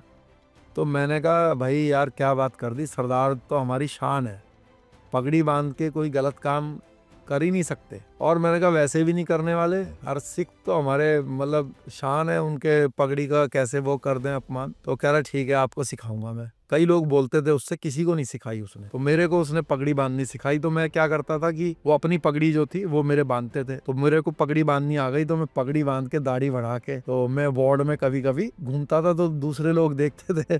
तो जब सबसे पहले इन्वेस्टिगेशन चालू हुई तो लोगों ने यही बताया भाई वो सरदार जी बन के घूम रहा होगा, पगड़ी बांध के यहाँ पे घूमता रहता था। अच्छा, मेरे को पगड़ी बांधना बहुत शौक है, अभी भी मुझे अच्छा लगता है बहुत ही, और खासकर जो जो सिख स्टाइल की जो पगड़ी है ना, वो भी मुझे बहुत अच्छी लगती दस्तार बोलते हैं उसको। है। हाँ, दस्तार जो है मुझे बहुत अच्छी लगती है। जैसे राजपूत समाज की भी पगड़ी शान है, वो भी बांधते हैं, तो वो भी अच्छी लगती है। बट जो सिख कम्युनिटी की जो दस्तार है वो मुझे ज़्यादा अट्रैक्टिव, सुंदर, और एक शान की निशानी तो है ही पगड़ी भाई सरदारों का। आपको लगा होगा नाई की दुकान पे कब यहाँ से जल्दी निकला जाए। हाँ, बस फिर फटाफट मैंने क्या हुआ कि एक चश्मा खरीद लिया 0 नंबर का, और अपना बिल्कुल क्लीन शेव हो गए। हाँ बिल्कुल clean shave, first time clean shave हुआ था तब। आप देखोगे कि जब मैं दोबारा से 2006 में आया तो क्लीन शेव ही था। उसके बाद गया एक दिन, मतलब वहीं स्टे किया मुरादाबादी। बस जब पैसे आ गए तो फिर मैं आगे चला गया। फिर मैंने सोचा यार अब पहले अपने आप को सेफ करूँ। यहाँ पर पुलिस ने जो है, मतलब गृह मंत्रालय ने रेड अलर्ट जारी कर दिया पूरे देश में, और मेरा रेड कॉर्नर नोटिस भी कर दिया। उन्होंने कहा कहीं बाहर भाग जाएगा, और इनाम भी कर दिया। बहुत बुरी तरीके से जो है Delhi police, Uttarakhand police, Uttar Pradesh police, कई राज्यों की पुलिस जो है पीछे लग गई। अब मैं आगे आगे, पुलिस पीछे पीछे। तो मैंने कहा यार अपने आप को सेफ करने के लिए सबसे पहले है कि मैं किसी दूसरे देश में एंटर हूँ, जिससे कि फ्रीली फिर मैं सोच सकूँ, प्लानिंग बना सकूँ अफगानिस्तान जाने के लिए। तो उसके लिए पासपोर्ट की जरूरत थी। तो फिर मैंने रांची से मेरा पासपोर्ट बना संजय गुप्ता के नाम से, और फिर वो पासपोर्ट पर जो है मैं सबसे पहली बार बांग्लादेश में एंटर हुआ। ये बेनापुल बॉर्डर पड़ता है। फर्जी पासपोर्ट कितने पैसे में बना आपका? 20,000 रुपए। उस समय के 20,000। हाँ, उस समय वो फर्जी नहीं था, वो था तो आसान जेन्युइन। हाँ जेन्युइन था, बट उसमें नाम चेंज था। संजय कागजात जो पेश किए वो फर्जी थे। हाँ, वो तो क्या है, मैंने तो देखो, वो तो एक हमने तो एजेंट के थ्रू बनाया। वो दलाल क्या कागज लगे, क्या हुआ, वो जाने, उसका काम जाने। हाँ, मैं तो उसने पासपोर्ट बना के दे दिया, ठीक है, और ओरिजिनल बना के दिया, बट नाम उसमें चेंज था। तो संजय गुप्ता के नाम से मेरा वो पासपोर्ट बना था। फिर संजय गुप्ता के नाम से मैं बांग्लादेश गया। फिर मैंने कहा यार अब बांग्लादेश, जब मैं स्टार्टिंग में गया तो सिर्फ 1 महीने का वीजा था शायद। वेस्ट बंगाल से बांग्लादेश गया। हाँ, वेस्ट बंगाल में एक इंडिया बांग्लादेश का जो बॉर्डर है उसको बोलते हैं बेनापुल बॉर्डर, और इंडिया की साइड में उसका नाम है टेट्रापोल, और जो बांग्लादेश साइड है उस है ना, वो बेनापुल और टेट्रापोल एक ही बॉर्डर है बिल्कुल। लेकिन उधर जैसे उसका बोर्ड बेनापुल पढ़ोगे आप, और इंडिया साइड में उसका नाम टेट्रापोल पढ़ोगे। तो उससे मैं गया, तो खुलना एक सिटी पड़ता है बांग्लादेश में, मेट्रोपॉलिटन सिटी है, वहाँ का बड़ा शहर है। तो वहाँ मैंने सोचा यार अब जैसे एक एक दिन बीतने लगा, अब वो वीजा का टाइम पीरियड जो है वो खत्म होने वाला था। मैंने कहा यार अब ये खत्म हो जाएगा। इस वीजा पे थे आप? टूरिस्ट वीजा पे थे। तो मैंने कहा यार खत्म हो जाएगा तो बड़ी झंझटबाजी होगी, इलीगल रहने में रिस्क है, क्योंकि मेरे को बंगाली थोड़ी इतनी बढ़िया, मतलब पहले तो आती ही नहीं थी, तो लैंग्वेज प्रॉब्लम थी, तो हर एक आदमी को पता चल जाता था भाई ये इंडियन है। तो मैंने कहा यार लीगली ही रहने में फायदा है यहाँ पे। तो फिर मेरा दिमाग में ईश्वर ने डाला कि भाई तू यहाँ एडमिशन ले ले। तो मैंने वहाँ कॉलेज में एडमिशन ले लिया, नॉर्दर्न यूनिवर्सिटी में, इंग्लिश ऑनर्स में। तो उसके लिए एडमिशन जब मेरा वहाँ पे ले लिया मैंने, तो उसके लिए फिर मेरे को मतलब स्टूडेंट वीज़ा मैंने अप्लाई किया। तो फिर मैंने स्टूडेंट वीज़ा ले लिया, जो कि मेरे को पूरे 1 साल का मिल गया। फिर मैंने कहाँ से मिला तो इधर कलकत्ता से। आप दोबारा कलकत्ता वापस आए? हाँ, दोबारा आना पड़ा। जब वो 1 महीना खत्म हो गया तो उस 1 महीने के अंदर मुझे वापस आना पड़ा। वापस आया, बस नेक्स्ट डे मैंने तुरंत ही स्टूडेंट वीज़ा अप्लाई कर दिया। वहाँ से जो पेपर्स की ज़रूरत थी वो मैं यूनिवर्सिटी से लेकर आ गया साथ में। फिर 2-4-5 दिन में फिर से मेरे को स्टूडेंट वीज़ा मैंने ले लिया। फिर मैं वापस चला गया, और फिर मैंने जो है अफगानिस्तान जाने के लिए प्लानिंग स्टार्ट करी। तो उसके लिए सबसे पहले मैं जो बांग्लादेश में जो अफगानिस्तान एम्बेसी थी, मैं वहाँ पे गया। अब वहाँ गया तो उन्होंने इतना पेपर वर्क मुझे बता दिया कि उससे संभव नहीं लगा मुझे कि भाई मैं यहाँ से जा पाऊंगा ऐसे। तो फिर मैंने कहा यार चलो इंडिया से इंडियन पासपोर्ट पर ही वीज़ा लेके जाने का काम करता हूँ। तो अब मुझे ये पता चला कि भाई जो जाने के रास्ते हैं वो सिर्फ 3 है, एक अपना दिल्ली से, एक इस्लामाबाद से, और एक दुबई से। अब दिल्ली आ ना पाऊँ मैं। अब मैंने कहा यार अब क्या करूँ, जमा कर देंगे। हाँ, दिल्ली वाले तो पड़े हुए थे पीछे तब। फिर मैंने सोचा यार चलो यहाँ पे जो पाकिस्तान एम्बेसी है इधर मैं मिलता हूँ, और इस्लामाबाद का वीज़ा लेने की कोशिश करता हूँ, और वाया इस्लामाबाद में काबुल चला जाऊँगा। तो मैं गया पाकिस्तान एम्बेसी में। अब गया वहाँ पे तो उन्होंने तो अपनी कहानियाँ शुरू कर दी। पहले तो उनको यकीन नहीं हुआ कि भाई ये, क्योंकि उन्होंने मेरा पासपोर्ट देखा तो उनको पता चल गया कि भाई ये हिंदू रिलीजन का पर्सन है। तो उन्होंने आश्चर्य हुआ कि भाई ये संजय गुप्ता नाम का बंदा बांग्लादेश में है बांग्लादेश में और पाकिस्तान से अफगानिस्तान जाना चाहता है, तो पूरा का पूरा पूरी दाल ही काली लग रही है सुनते ही। एजेंट तो नहीं है कुछ। हाँ नहीं, एजेंट पे ज्यादा वो नहीं करेंगे वो, मतलब हिंदू नाम से एजेंट नहीं होगा। नहीं, देखो उनको पता है कि देश की एजेंसी इतनी बेवकूफ नहीं है कि एक एजेंट को ऐसे भेजेगी, है ना, जो एकदम पहली निगाह में ही वो ये समझ गए कि कुछ गड़बड़ है। मतलब उन्होंने मुझे को एजेंट के रूप में नहीं समझा, उन्होंने समझा कि ये कोई या तो मतलब कोई क्रिमिनल एक्टिविटी से जुड़ा हुआ बंदा हो सकता है जो अपने आप को छुपाने की कोशिश कर रहा है ना। तो उन्होंने मेरा पासपोर्ट जेरोक्स वगैरह करा लिया, तो मेरे से कहने लगे कि आप 15-20 दिन बाद आना, हम तब आपको बताएंगे कि आपको वीज़ा देंगे यहाँ से कि नहीं देंगे। मैंने कहा ठीक है। तो इतने में ही क्या हुआ कि मैं इधर मुंबई आ गया, और मुंबई में जो काउंसलेट है अफ़गानिस्तान की, वहाँ पे मैंने कोशिश अपनी शुरू करी कि भाई मुझे यहाँ से वीज़ा मिल जाए। तो इधर भी मेरा काम पॉजिटिव हो गया। तो जब मैं वापस बांग्लादेश गया तो उनके कॉल आए मेरे पास, आ जाओ भाई आपको वीज़ा देंगे। तो मैं तो तब तक इधर कर चुका था, तो मैंने कहा नहीं जी मुझे ज़रूरत नहीं है। तो फिर क्या है, हॉट टॉक हो गई। कहने लगे कि पहले मैंने बात नहीं करी उनसे काफ़ी दिन, फिर जब बात हुई तो मैंने कहा भाई आप तो गलत काम कराते। कहने लगे अरे भाई सबसे थोड़ी ना गलत काम कराता हूँ। पहले तो उन्होंने मेरे को धमकी दी, कहने लगे कि संजय गुप्ता का नहीं या शेर सिंह राणा का है। तो मैंने कहा यार ये तो इनको तो पता चल गया। उन्होंने वेरीफाई करते हैं लोग कि यही होगा। हाँ मतलब देखो क्या है भाई, वो भी पूरा देश है, इतनी बड़ी एजेंसी है उनकी, एक सेकंड का काम नहीं है। अगर आपकी फोटो उनके पास उपलब्ध है तो क्या है, एक से एक मशीनें है, फोटो डालेंगे 1 मिनट में बता देगी ये तो फला व्यक्ति है ना। मतलब एजेंसियों के पास तो एक से एक सिस्टम है ना। अब मैं तो ताज़ा फरार था, इतनी बड़ी एस्केपिंग थी भाई। तिहाड़ जेल से एस्केपिंग जो है पूरी वर्ल्ड वाइड पॉपुलर थी, बिल्कुल, कि भाई तिहाड़ से भाग गया एक बंदा, बिल्कुल। तो उनको पता चल गया तो धमकी सी देने लगे, फिर बात करने लगे। तो कहने, मैंने कहा आप तो बम फुटाते हो। कहने लगे इस्लामाबाद रहना मजे से, कोई वो नहीं है, हम करेंगे इंतजाम, कराची रहना, लाहौर रहना। मैंने कहा जी आप तो बम फुड़वाने वाले लोग हो।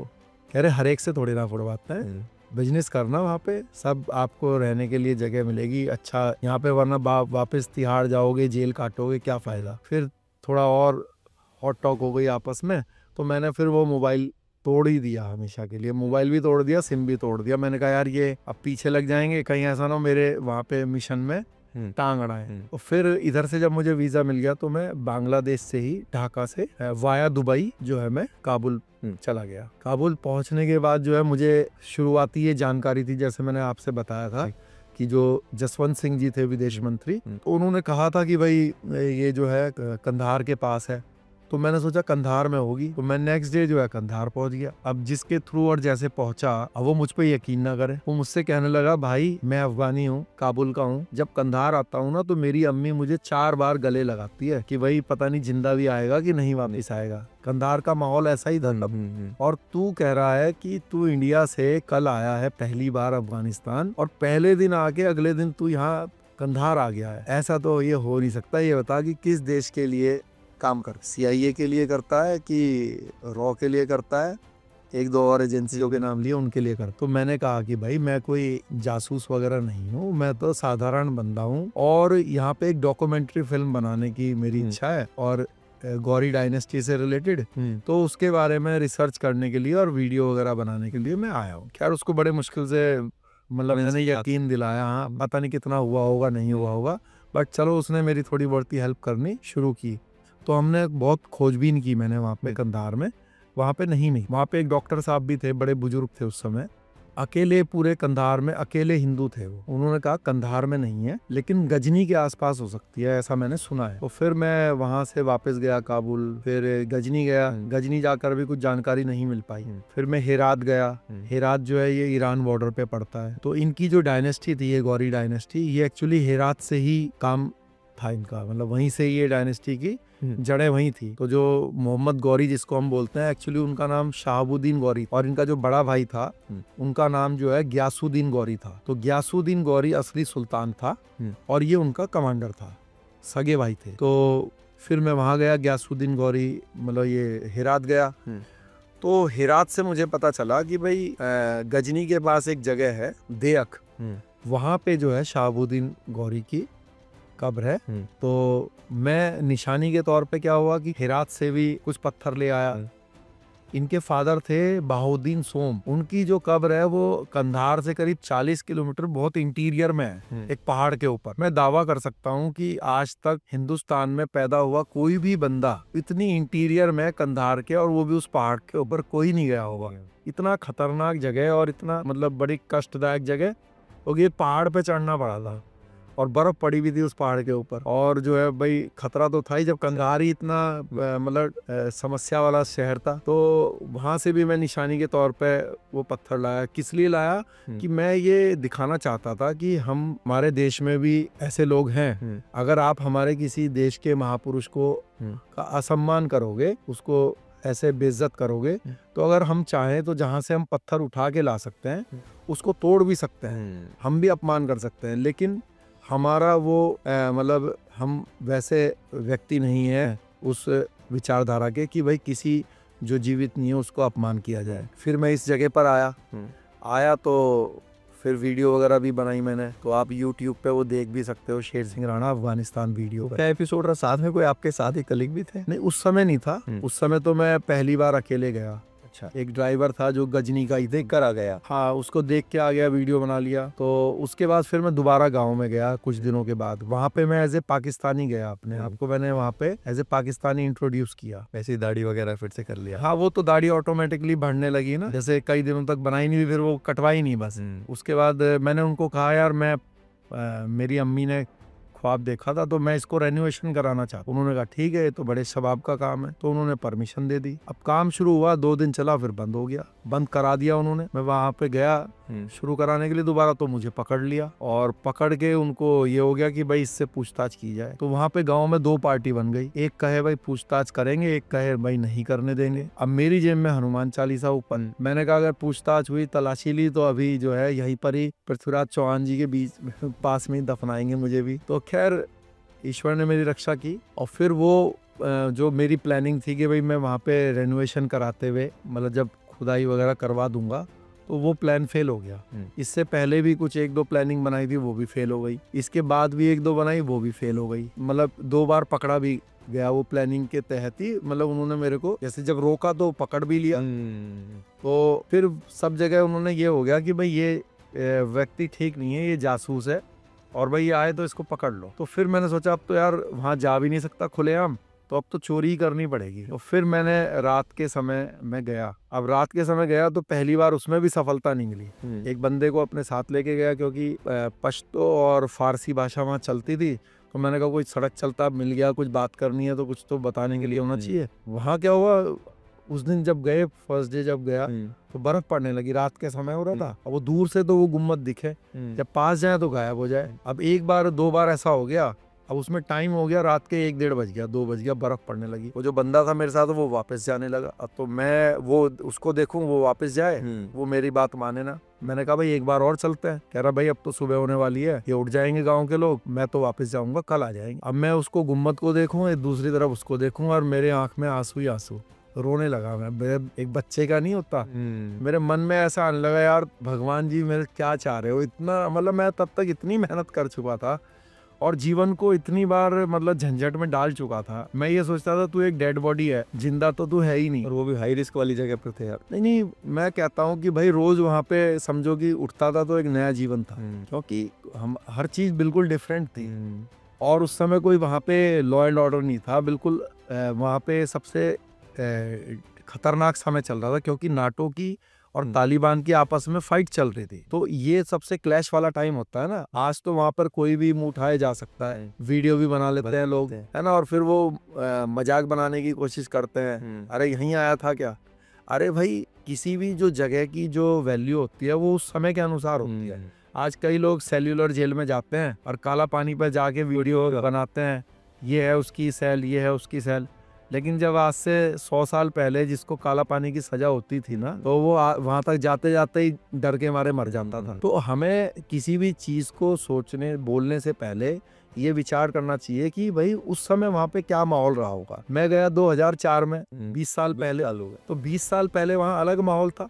अभी फिर से वहाँ मान लो ये डोनाल्ड ट्रम्प जी वहाँ पे युद्ध छेड़ दें तो फिर वो कंडीशन हो जाए, फिर जाके दिखाओ आप वहाँ पे, है कि नहीं। फिर क्या हुआ, वो रात को बर्फ पड़ गई और फिर आप उदास हो गए कि भाई अब कैसे कर अब पाएंगे? फिर मैंने कहा चल कल आएगा, उसने कहा ठीक है, वापस आ गए हम। अगले दिन उसको कहा तो वो उसने हाथ खड़े कर दिए, कह रहा मेरा दिमाग खराब है, वहां जाऊंगा, तू तो पागल आदमी है, मरने के लिए आ गया हिंदुस्तान से। तो मैंने कहा भाई दुगने पैसे ले लेना, उसको मैं पैसे ही बोल के लाया था साथ में। कह रहा भाई अगर दुगने क्या, अगर तुम मुझे 1 करोड़ रुपए भी देगा तब भी नहीं जाऊंगा, जब जिंदा ही नहीं बचूंगा तो पैसों का क्या करूंगा।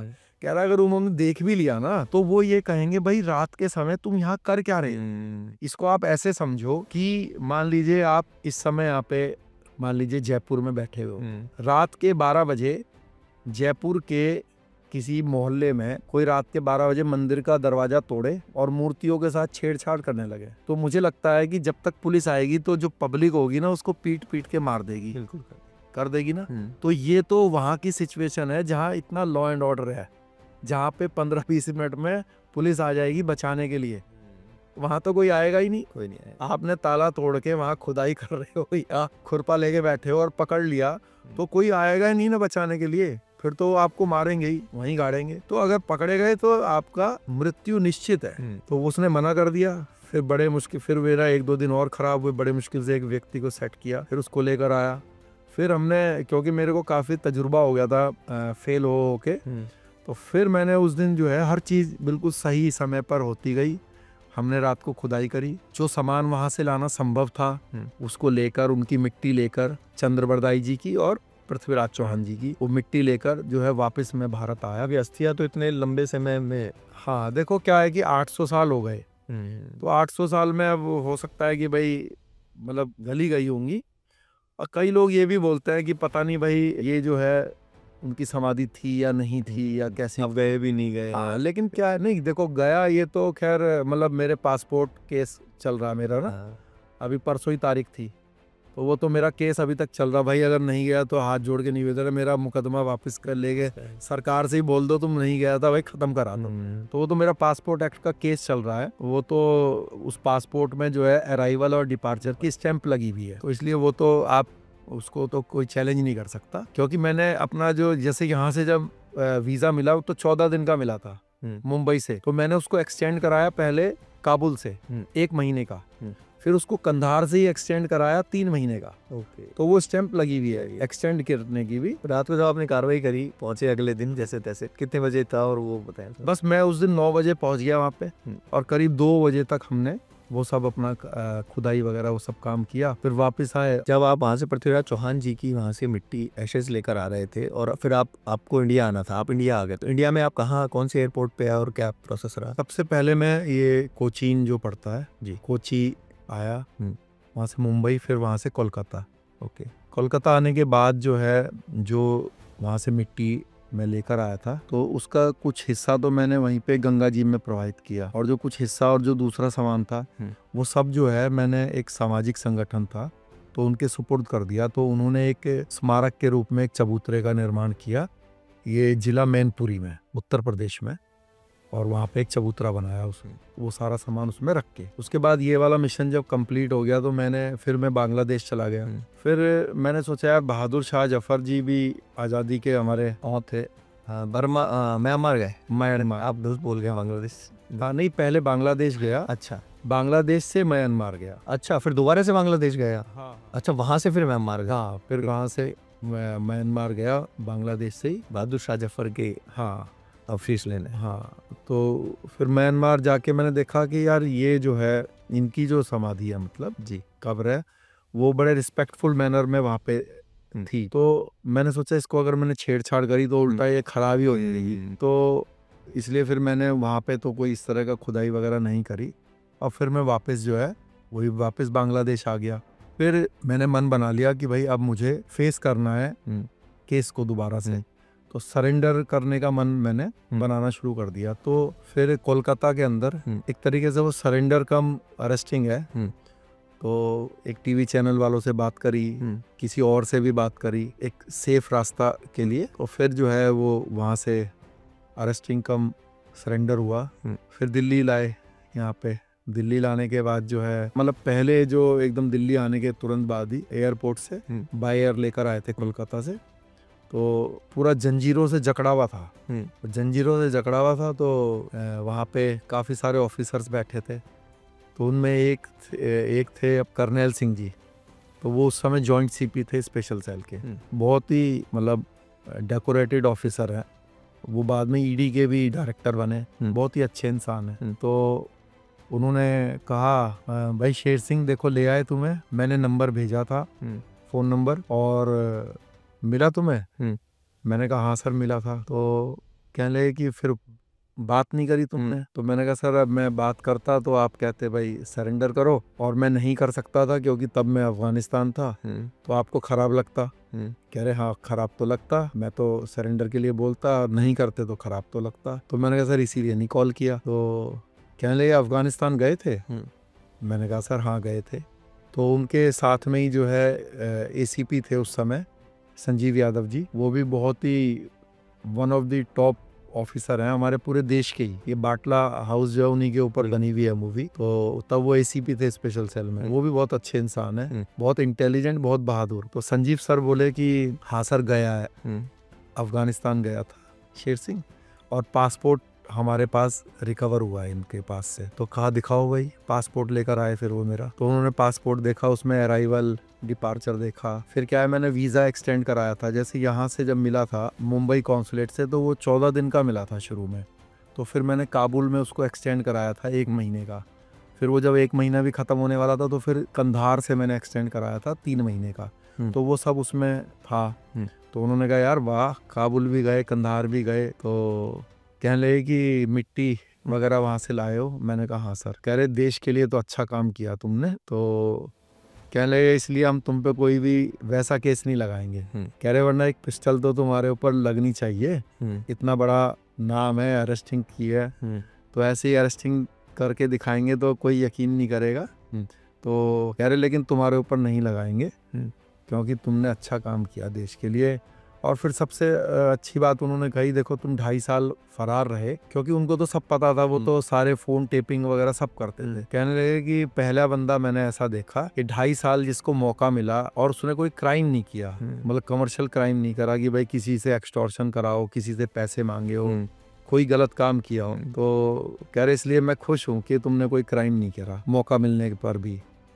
तो मैंने कहा ठीक है सर।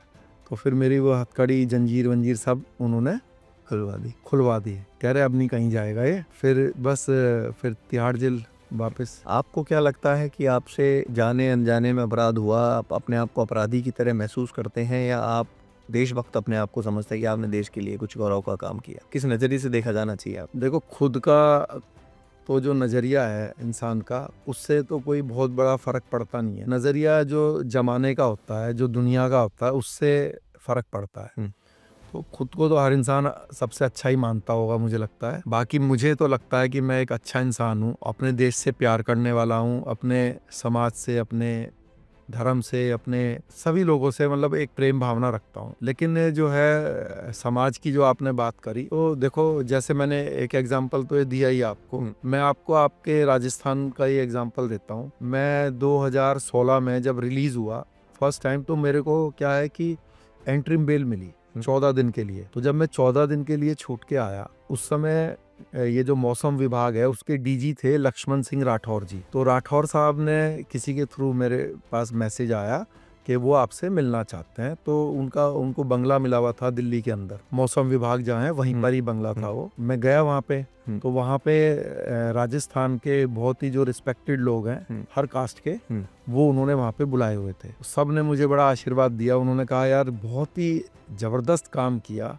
अफगानिस्तान गए, हमारे पूर्वज की वहाँ से मिट्टी लेकर आए। उनकी जो धर्मपत्नी जी थी, जो हमारी माँ जैसी हैं, उन्होंने कहा बेटा इसमें देवी का मंदिर था वहाँ पे उस बंगले के अंदर, उन्होंने कहा यहाँ पे आशीर्वाद लो, अब जेल नहीं जाओगे। तो मैंने आशीर्वाद लिया। फिर उन्होंने एक पेन दिया मुझे, कहने लगे कि यही आज से हथियार है पेन तुम्हारा, इसी से ही अब जीवन काटना है, पेन कलम से। तो लोगों का जो नज़रिया है, अगर आप अच्छा काम कर रहे हैं देश के लिए, और जो वाकई में ही खुद भी देशभक्त मेंटेलिटी का व्यक्ति है, वो इन चीज़ों को समझता है। वरना आपको पता है कमी निकालने वाले भी लोग कम नहीं होते। बिल्कुल।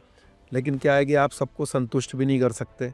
जो प्रभु श्री राम हैं, प्रभु श्री कृष्ण जी हैं, वो भी अपने जीवन काल में सबको संतुष्ट नहीं कर पाए, क्योंकि लोगों की ऐसी नेचर भी होती है कि कमियां निकालते हैं। अब आपको पता है कि आज कई लोग ऐसा भी बोलते हैं कि पता नहीं मिट्टी वहाँ से किसकी ले आया नहीं ले आया, लेकिन देखो क्या है कि सबसे मतलब वैसे तो हर चीज़ के डॉक्यूमेंट्स हैं, वीडियो हैं, लेकिन उसके बावजूद भी इसमें मोटी सी अगर एक देसी भाषा में बात बोलें तो भाई सबसे पहले आपका जो एक दिल होता है ना, कि आपकी जो एक दिल की भावना थी, जिसको भावना बोलते हैं, वो क्या थी। कभी कभी इंसान से मान लीजिए कोई गलत काम हो गया, लेकिन आपको लगा कि यार इसने मेरी इंसल्ट इंटेंशनली नहीं करी, है ना, तो फिर आप उससे नाराज नहीं होगे ना। तो आपको ये देखना है भाई शेर सिंह राणा की इंटेंशन क्या थी। भाई मुझे जेल में रहने के दौरान ये पता चला कि भाई हमारे महान पूर्वज की मिट्टी वहां पे है, उसका अपमान करते हैं। बताया देश के अखबारों ने, देश के टीवी ने, देश के बड़े बड़े लोगों ने, विदेश मंत्री ने ये बात बताई। अब तो उनकी बात सुन के 135 करोड़ में तो किसी की भावना नहीं जागी ना कि मैं वहां जाऊं। तो मान लीजिए मेरी भावना हुई कि भाई ये अपमान मैं नहीं होने दूंगा। अब मैं तो उस जगह पर गया ना, मैंने तो अपने जीवन को उतना रिस्क लिया ना। अब वहां पे वो क्या चीज थी नहीं थी भाई आप ही ने बताया ना, देश के चैनलों ने ही बताया जी, ठीक है। नहीं अब 800 साल से कहाँ थी नहीं थी हमें तो कैसे पता चलेगा, उसी माध्यम से पता चलेगा ना। तो सबसे बड़ी भावना होती है, और भावना हमारी पवित्र थी, पवित्र है। हम अपने देश से, अपने पूर्वजों से उनकी इज्जत करते हैं, उनसे प्यार करते हैं, और अपने देश के लिए अपनी कुर्बानी भी देने के लिए हम कभी पीछे हटने वाले व्यक्ति है नहीं। शेर सिंह जी, ये भी एक महत्वपूर्ण सवाल है कि जब आपने अपने बचाव में, आपके संकट के दौर में, संघर्ष के दौर में समाज समुदाय, आपके समाज समुदाय से आपको कोई सहयोग मिला या अकेले ही अपनी लड़ाई लड़ी? नहीं, देखो समाज ने साथ दिया, और स्पेशली साथ दिया पृथ्वीराज चौहान जी की मिट्टी जब मैं अफगानिस्तान से वापस लाया, उसके बाद से समाज का बहुत सहयोग रहा हर प्रकार से। समाज के अलावा जो अन्य हमारे सामाजिक भाई हैं उनका भी बहुत सहयोग रहा। जैसे तिहाड़ जेल है, तिहाड़ जेल में अगर हम जेल के जो कर्मचारी हैं और जेल में जो प्रिजनर्स हैं, वहाँ पे जो हमारे जो जाट समाज के भाई हैं उनका प्रभुत्व है। मतलब जेल के अंदर जो मुलाजिम है वो भी अधिकतर जाट समाज के लोग हैं, प्लस जो बड़े जो कर्मचारी अधिकारी हैं, हाँ, कर्मचारी अधिकारी के अलावा जो प्रिजनर्स हैं वो भी जो जाट भाई हैं वो ज़्यादा प्रभावशाली हैं। तो उनका बड़ा साथ मुझे हमेशा मिला, बहुत ही साथ मिला, बहुत प्यार मिला, सहयोग मिला। और मजे की बात है बाहर आने के बाद भी जो मतलब जो हमारे जाट समाज के भाई हैं उनका मेरे को बड़ा सहयोग मिला। भाई पार्टी बनाई मैंने, राष्ट्रवादी जनलोक पार्टी, तो सबसे पहले जो अलायंस किया हमसे वो चौटाला साहब ने किया हरियाणा के अंदर। तो मतलब जाट समाज जो है देखो एक बहादुर कौम तो है ही, और मुझे लगता है कि भाई मेरे साथ तो बड़ा उनका सहयोग रहा हमेशा, और दूसरे लोगों का भी रहा जिनकी भी ऐसी भावना है कि भाई इसने हमारे देश के लिए कुछ किया है, कुछ काम करने की कोशिश की है। तो हर समाज ने, हर जाति ने, हर धर्म ने सहयोग किया। लेकिन हमारे जाट भाइयों का मुझ पे हमेशा मतलब चाहे जेल रही हो चाहे बाहर रही हो, और आज भी बहुत सहयोग रहा। सिख भाइयों का बहुत रहा, सिख मेरे बहुत प्यार करते थे मेरे को जेल के अंदर जब मैं था। जितने भी रहे मेरे साथ जेल के अंदर, जगतार सिंह हवारा जी थे, परमजीत सिंह जी थे, दया सिंह लाहौरिया थे, अपने भुल्लर साहब थे, है ना, और बहुत सारे लोग रहे जो कि इतने मतलब बड़े नामी लोग हैं ये। तो मैं तो अगर ज़्यादा जेल में घूमता ही इनके साथ ही था, बातचीत करते थे जैसे ज़्यादा, तो सबका साथ रहा। एक बहुत भावुक क्षण आपके जीवन में आया कि अलग ही परिस्थितियां बनी कि आप जेल में थे और आपके पिताजी का देहांत हो गया जी। आपके साथ षड्यंत्र में आपके दोनों भाई भी जेल में थे, एक भाई का जेल में नाम था, यानी घर में 3 बेटे और तीनों के तीनों जेल में, और पिता का देहांत हो गया। वो बहुत एक मार्मिक क्षण था। उस बारे में आप बताएं कि क्या स्थिति परिस्थितियां रही, क्या सूचना मिली और क्या आपको कैसे? देखिए, जब मैं तिहाड़ जेल से एस्केप हुआ 2004 में, तो एस्केप होने के बाद कुछ समय के बाद मेरे फादर साहब का देहांत हो गया। तो क्या है कि हम 3 भाई हैं, जैसे मैंने स्टार्टिंग में बताया था आपसे। तो जो मेरे जो सबसे छोटा भाई विजय राणा, तो वो उस जेल में था, फूलन देवी केस में पुलिस ने उसको फंसा रखा था। और जब मैं एस्केप हुआ तो जो मेरा एक भाई माता पिता के साथ था, विक्रम सिंह, हम्म। तो उसको भी जो है एस्केपिंग वाले केस में जेल भेज दिया था। हम्म। तो यानी कि दोनों भाई मेरे जेल में थे हम्म। इन अलग अलग केसेस में, और मैं जेल से एस्केप था और अफगानिस्तान में था। हम्म। इसी दौरान फादर साहब का देहांत हो गया। अब देहांत हो गया तो मतलब मैं उनके अंतिम संस्कार में शामिल नहीं हो पाया। और बाद में मुझे पता चला कि जो मेरे दोनों भाई थे उनको भी कोई रिलीफ नहीं मिली कोर्ट से, तो पैरोल वगैरह नहीं जा कुछ पाए, नहीं दी गई। कुछ भी नहीं मिल पाया, तो वो भी नहीं जा पाए। तो जो हमारा कज़न ब्रदर है उसने फादर साहब का अंतिम संस्कार किया। तो ये तो बहुत मतलब पीड़ादायक है ही कि जिसके 3 बेटे हों और वो अपने अंतिम संस्कार ना कर पाएँ अपने फादर का, तो इससे ज़्यादा पीड़ादायक पूरे जीवन में तो शायद नहीं बनेगा किसी के लिए। लेकिन क्या होता है कि ये एक डेस्टिनी होती है। प्रभु श्री राम भी अपने फादर साहब का, दशरथ जी का अंतिम संस्कार नहीं कर पाए थे, वो बड़े पुत्र थे। तो मेरे भी भाग्य में वैसा था। तो परेशानी होती है, अगर आप देश के लिए, कौम के लिए कुछ करना चाहते हैं बहुत कुछ तो आपको बहुत सारी परेशानियां झेलनी पड़ेंगी। जेल में आपने 13 साल निकाले। 13 साल का जेल का क्या अनुभव रहा? जेल में क्या क्या शेड्यूल रहता है? सुबह उठने से लेकर रात तक का क्या शेड्यूल रहता है? जेल में किस किस तरह के लोग रहते हैं? कैसे अपराधी रहते हैं? इसको विस्तार से बताएं आप। देखिए, जेल का जो 24 घंटे का जो एक 24/7 का जो रूटीन है वो ये है कि सुबह 6 बजे जेल खुलती है। मतलब जो लॉकअप है, मान लीजिए जो बैरिक्स हैं या जो सेल हैं, वो सुबह 6 बजे खोले जाएंगे और फिर दिन में 12 बजे वो दोबारा से बंद किए जाएंगे 3 बजे तक। 12 से 3 गिनती बंद होती है, फिर 3 बजे दोबारा खोला जाएगा सभी लोगों को, और फिर करीब 6 बजे, 6:30 बजे के आसपास दोबारा से शाम को बंद कर दिया जाएगा। फिर वो सुबह 6 बजे तक बंद रहेंगे। तो ये तो है खुलने और बंद होने का प्रोसेस। फिर जो है ये, जैसे मॉर्निंग में जब 6 बजे आप खुलोगे तो वो आपको 2 ब्रेड और चाय देंगे ब्रेकफास्ट में। और हर जेल में थोड़ा अलग अलग होता है, मतलब वहाँ के खान पीन के अकॉर्डिंगली चीज़ें दी जाती हैं। फिर उसके बाद 10 और 11 के आसपास जो है वो आपको लंच देंगे, और फिर शाम को 5 बजे के आसपास वो आपको डिनर देंगे। तो आप पूरा संत वाला जीवन जियोगे। शाम को सूर्यास्त से पहले जो है आप अपना रात का खाना खा लेंगे, और दिन का खाना जो है वही 11-12 बजे से पहले खा लेंगे। तो 13 साल यही रूटीन रहा। तो जेल में कहते हैं कि आप जो चाहो वो मिल जाएगा, सिगरेट, बीड़ी, जो भी नशे की चीज़ें हैं, जर्दा है, गुटखा है, क्या क्या प्रोसेस रहता है? किस हिसाब से ये मिलते हैं जेल के अंदर? देखो, ऐसा पीने वालों को तो मिल ही जाता है। जब मैं फर्स्ट डे जेल में गया तो जब 6 बजे उठा तो वो कहने लगा कि भाई, जो मेरे साथ था एक व्यक्ति पहले से ही जो बंद था वहाँ, कहने लगा कि राणा जी चाय पी लो। तो मैंने कहा चाय तो नहीं पीता भाई मैं। तो कहने लगा कि भाई साहब फिर खाना मिलेगा 11 बजे, खाली पेट रहोगे तब तक, पी लो चाय। मैंने कहा भाई मैं पीता नहीं कभी, तो मैंने लाइफ में कभी पी नहीं। तो कहने लगा कि अरे यहाँ पे जो आते हैं ना वो शुरू में यही बात करते हैं, और चाय तो छोड़ो, अभी थोड़े दिन बाद देखना यहाँ पे तो आप चरस पीते मिलोगे। मैंने कहा चलो, जब अगर ऐसा समय आया तो तब देखेंगे, क्योंकि लोग डिप्रेशन में चले जाते हैं। टेंशन में क्या है कि बीड़ी सिगरेट नशा करने लगते हैं। तो मैंने कहा चलो ऐसा समय आएगा तो देखेंगे भाई। तो भगवान का शुक्र, तब भी कभी नहीं जीवन में, जेल में रहने के दौरान भी कभी, मतलब नशा तो बहुत दूर की बात है, चाय नहीं पी मैंने, बाहर आके भी नहीं पी। और मेरी इंटेंशन यही है भाई, चाय में भी नशा होता है, तो इसलिए कभी वो चीज़ गए नहीं हम उधर नशे की तरफ। तो ये भाई जो पीने वाले हैं, खाने वाले हैं, वो सब जुगाड़ कर ही लेते हैं। जेल में स्मगलिंग चलती है, जो जेल में बंद मुलजिम है वो भी करते हैं इसमें, उनका भी इन्वॉल्वमेंट रहता है। और जो जेल में कर्मचारी हैं भाई, वो भी पैसे कमाने के लिए जेल से बाहर से ला के दे देते हैं बीड़ी सिगरेट, और पैसे बहुत महंगे हैं, कीमत शायद बहुत ज़्यादा देनी पड़ती है। हाँ, कीमत बहुत ज़्यादा है भाई। आप ये देखिए, मतलब जितना एक बीड़ी मिलेगी आपको जेल में, तो आप समझिए कि उतने रुपए का तो बाहर एक पूरा बंडल भी शायद उससे सस्ता आ जाएगा। तो इतना रेशो में अंतर है।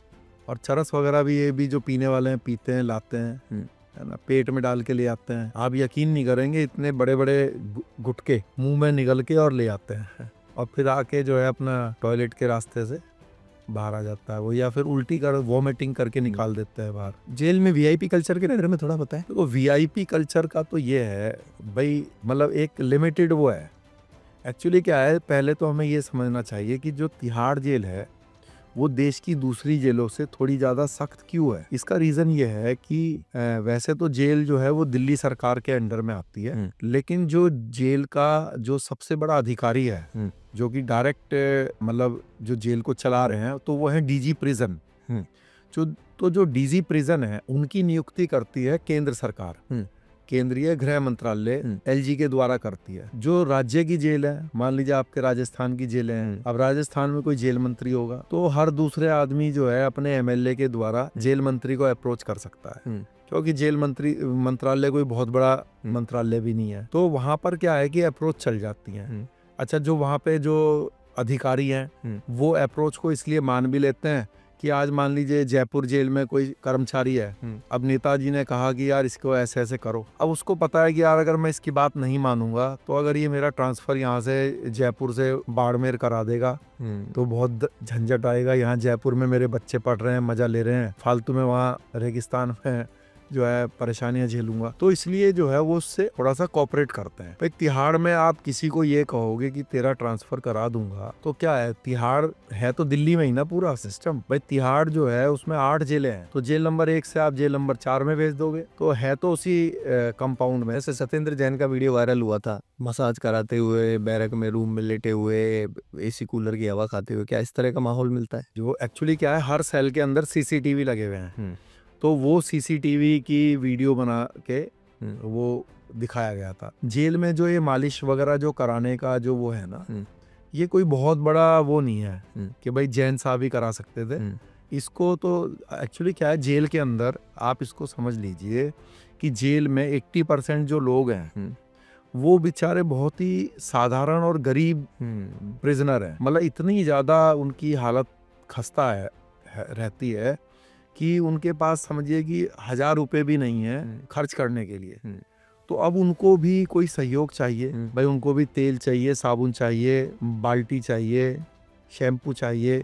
जो कैंटीन में ब्रेड पकोड़े बन रहे हैं, समोसे बन रहे हैं, उनको भी खाने का मन है, तो पैसे कहाँ से आएंगे? या तो वो स्मगलिंग करें। अब वो उस लेवल पे जाना नहीं चाहते क्योंकि वो हर एक आदमी कर नहीं सकता, तो छोटे काम करते हैं। तो फिर वो क्या है, ऐसे प्रिजनर्स के लिए थोड़ी मदद करते हैं जो कि थोड़े पैसे वाले लोग हैं, जो अपने पास से 2-4 हजार रुपए उसके ऊपर भी खर्च कर सकते हैं। तो फिर वो आप उससे अपने कपड़े भी धुलवा लोगे, आप जो है उससे अपने पैर भी दबवा लोगे, है ना। तो इसलिए जो है ये कोई बहुत बड़ी बात नहीं है। जेल में आपस में एक दूसरे को कोऑपरेट करते हैं, वो उसकी आर्थिक सहायता कर देगा, वो उसकी वो कर देगा। तो ये सिस्टम। बैरक या बाड़ा क्या बोलते हैं, उसका अलॉटमेंट किस तरह से होता है? सेल का अलॉटमेंट? देखो, ये तो जो जेल अधिकारी हैं उनके ऊपर पैसा चलता है या अप्रोच चलती है? उसमें सारी चीजें चलती हैं। देखो, उसमें पैसे भी चलते हैं, कभी कभी उसमें अप्रोच भी चलती है, उसमें ये भी चलता है यार ये चलो बहुत पुराना है, उसमें ये भी चलता है यार इसका कंडक्ट चलो बहुत अच्छा है, उसमें ये भी चलता है यार ये वार्ड में रखेंगे इसको बड़ा परेशान करेगा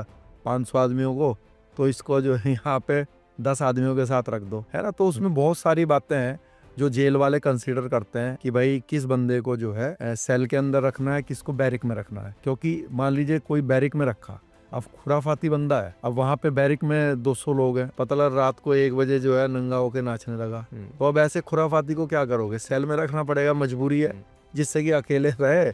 अब तू नंगा होके नाच या कपड़े पहन के नाच, जो मर्जी कर, है ना। अब तो उसको तो फ्री में मिल गया सेल। और एक आदमी ऐसा है जिसको 200 आदमियों के बीच में नींद ही नहीं आ रही है, पैसे वाला आदमी है, इधर से भी खराटे की आवाज आ रही है, इधर से वो नहाया नहीं है 4 दिन से बगल वाला, तो नहाने के लिए जो बाथरूम है या टॉयलेट है वो बड़े गंदे हैं क्योंकि 200 आदमी यूज कर रहे हैं। तो वो जाएगा अफसर के पास, सर मुझे यहाँ से निकालो, सेल में करो, तो वो कहेगा हाँ कर देंगे, कुछ कर हमारा भी, कुछ हमारा भी अच्छा कर। ये लैंग्वेज है वहाँ पे, अच्छा कर मतलब वहाँ पे, हाँ तो हमारा अच्छा कर, तो उसका अच्छा होएगा तो वो उसका अच्छा कर देगा। तो सारी चीजें चलती हैं। जेल में किन किन तरह के लोग जेल में देखे जाते हैं? जेल में हर प्रवृत्ति का व्यक्ति आपको मिलेगा, हर तरह की एनर्जी मिलेगी। बट अगर मैं इसको सरल भाषा में कहूँ तो जेल में आपको 4 तरह के प्रिजनर्स मिलेंगे। एक होगा जो कि बेचारा दुर्भाग्य से जेल में आ गया, क्रिमिनल नहीं है, और उससे हादसे से कुछ हो गया, मान लो एक्सीडेंट हो गया, अब जाएगा तो जेल ही, मर गया कोई बंदा एक्सीडेंट में, या कोई और दुर्घटना वर्ष कुछ हो गया उससे।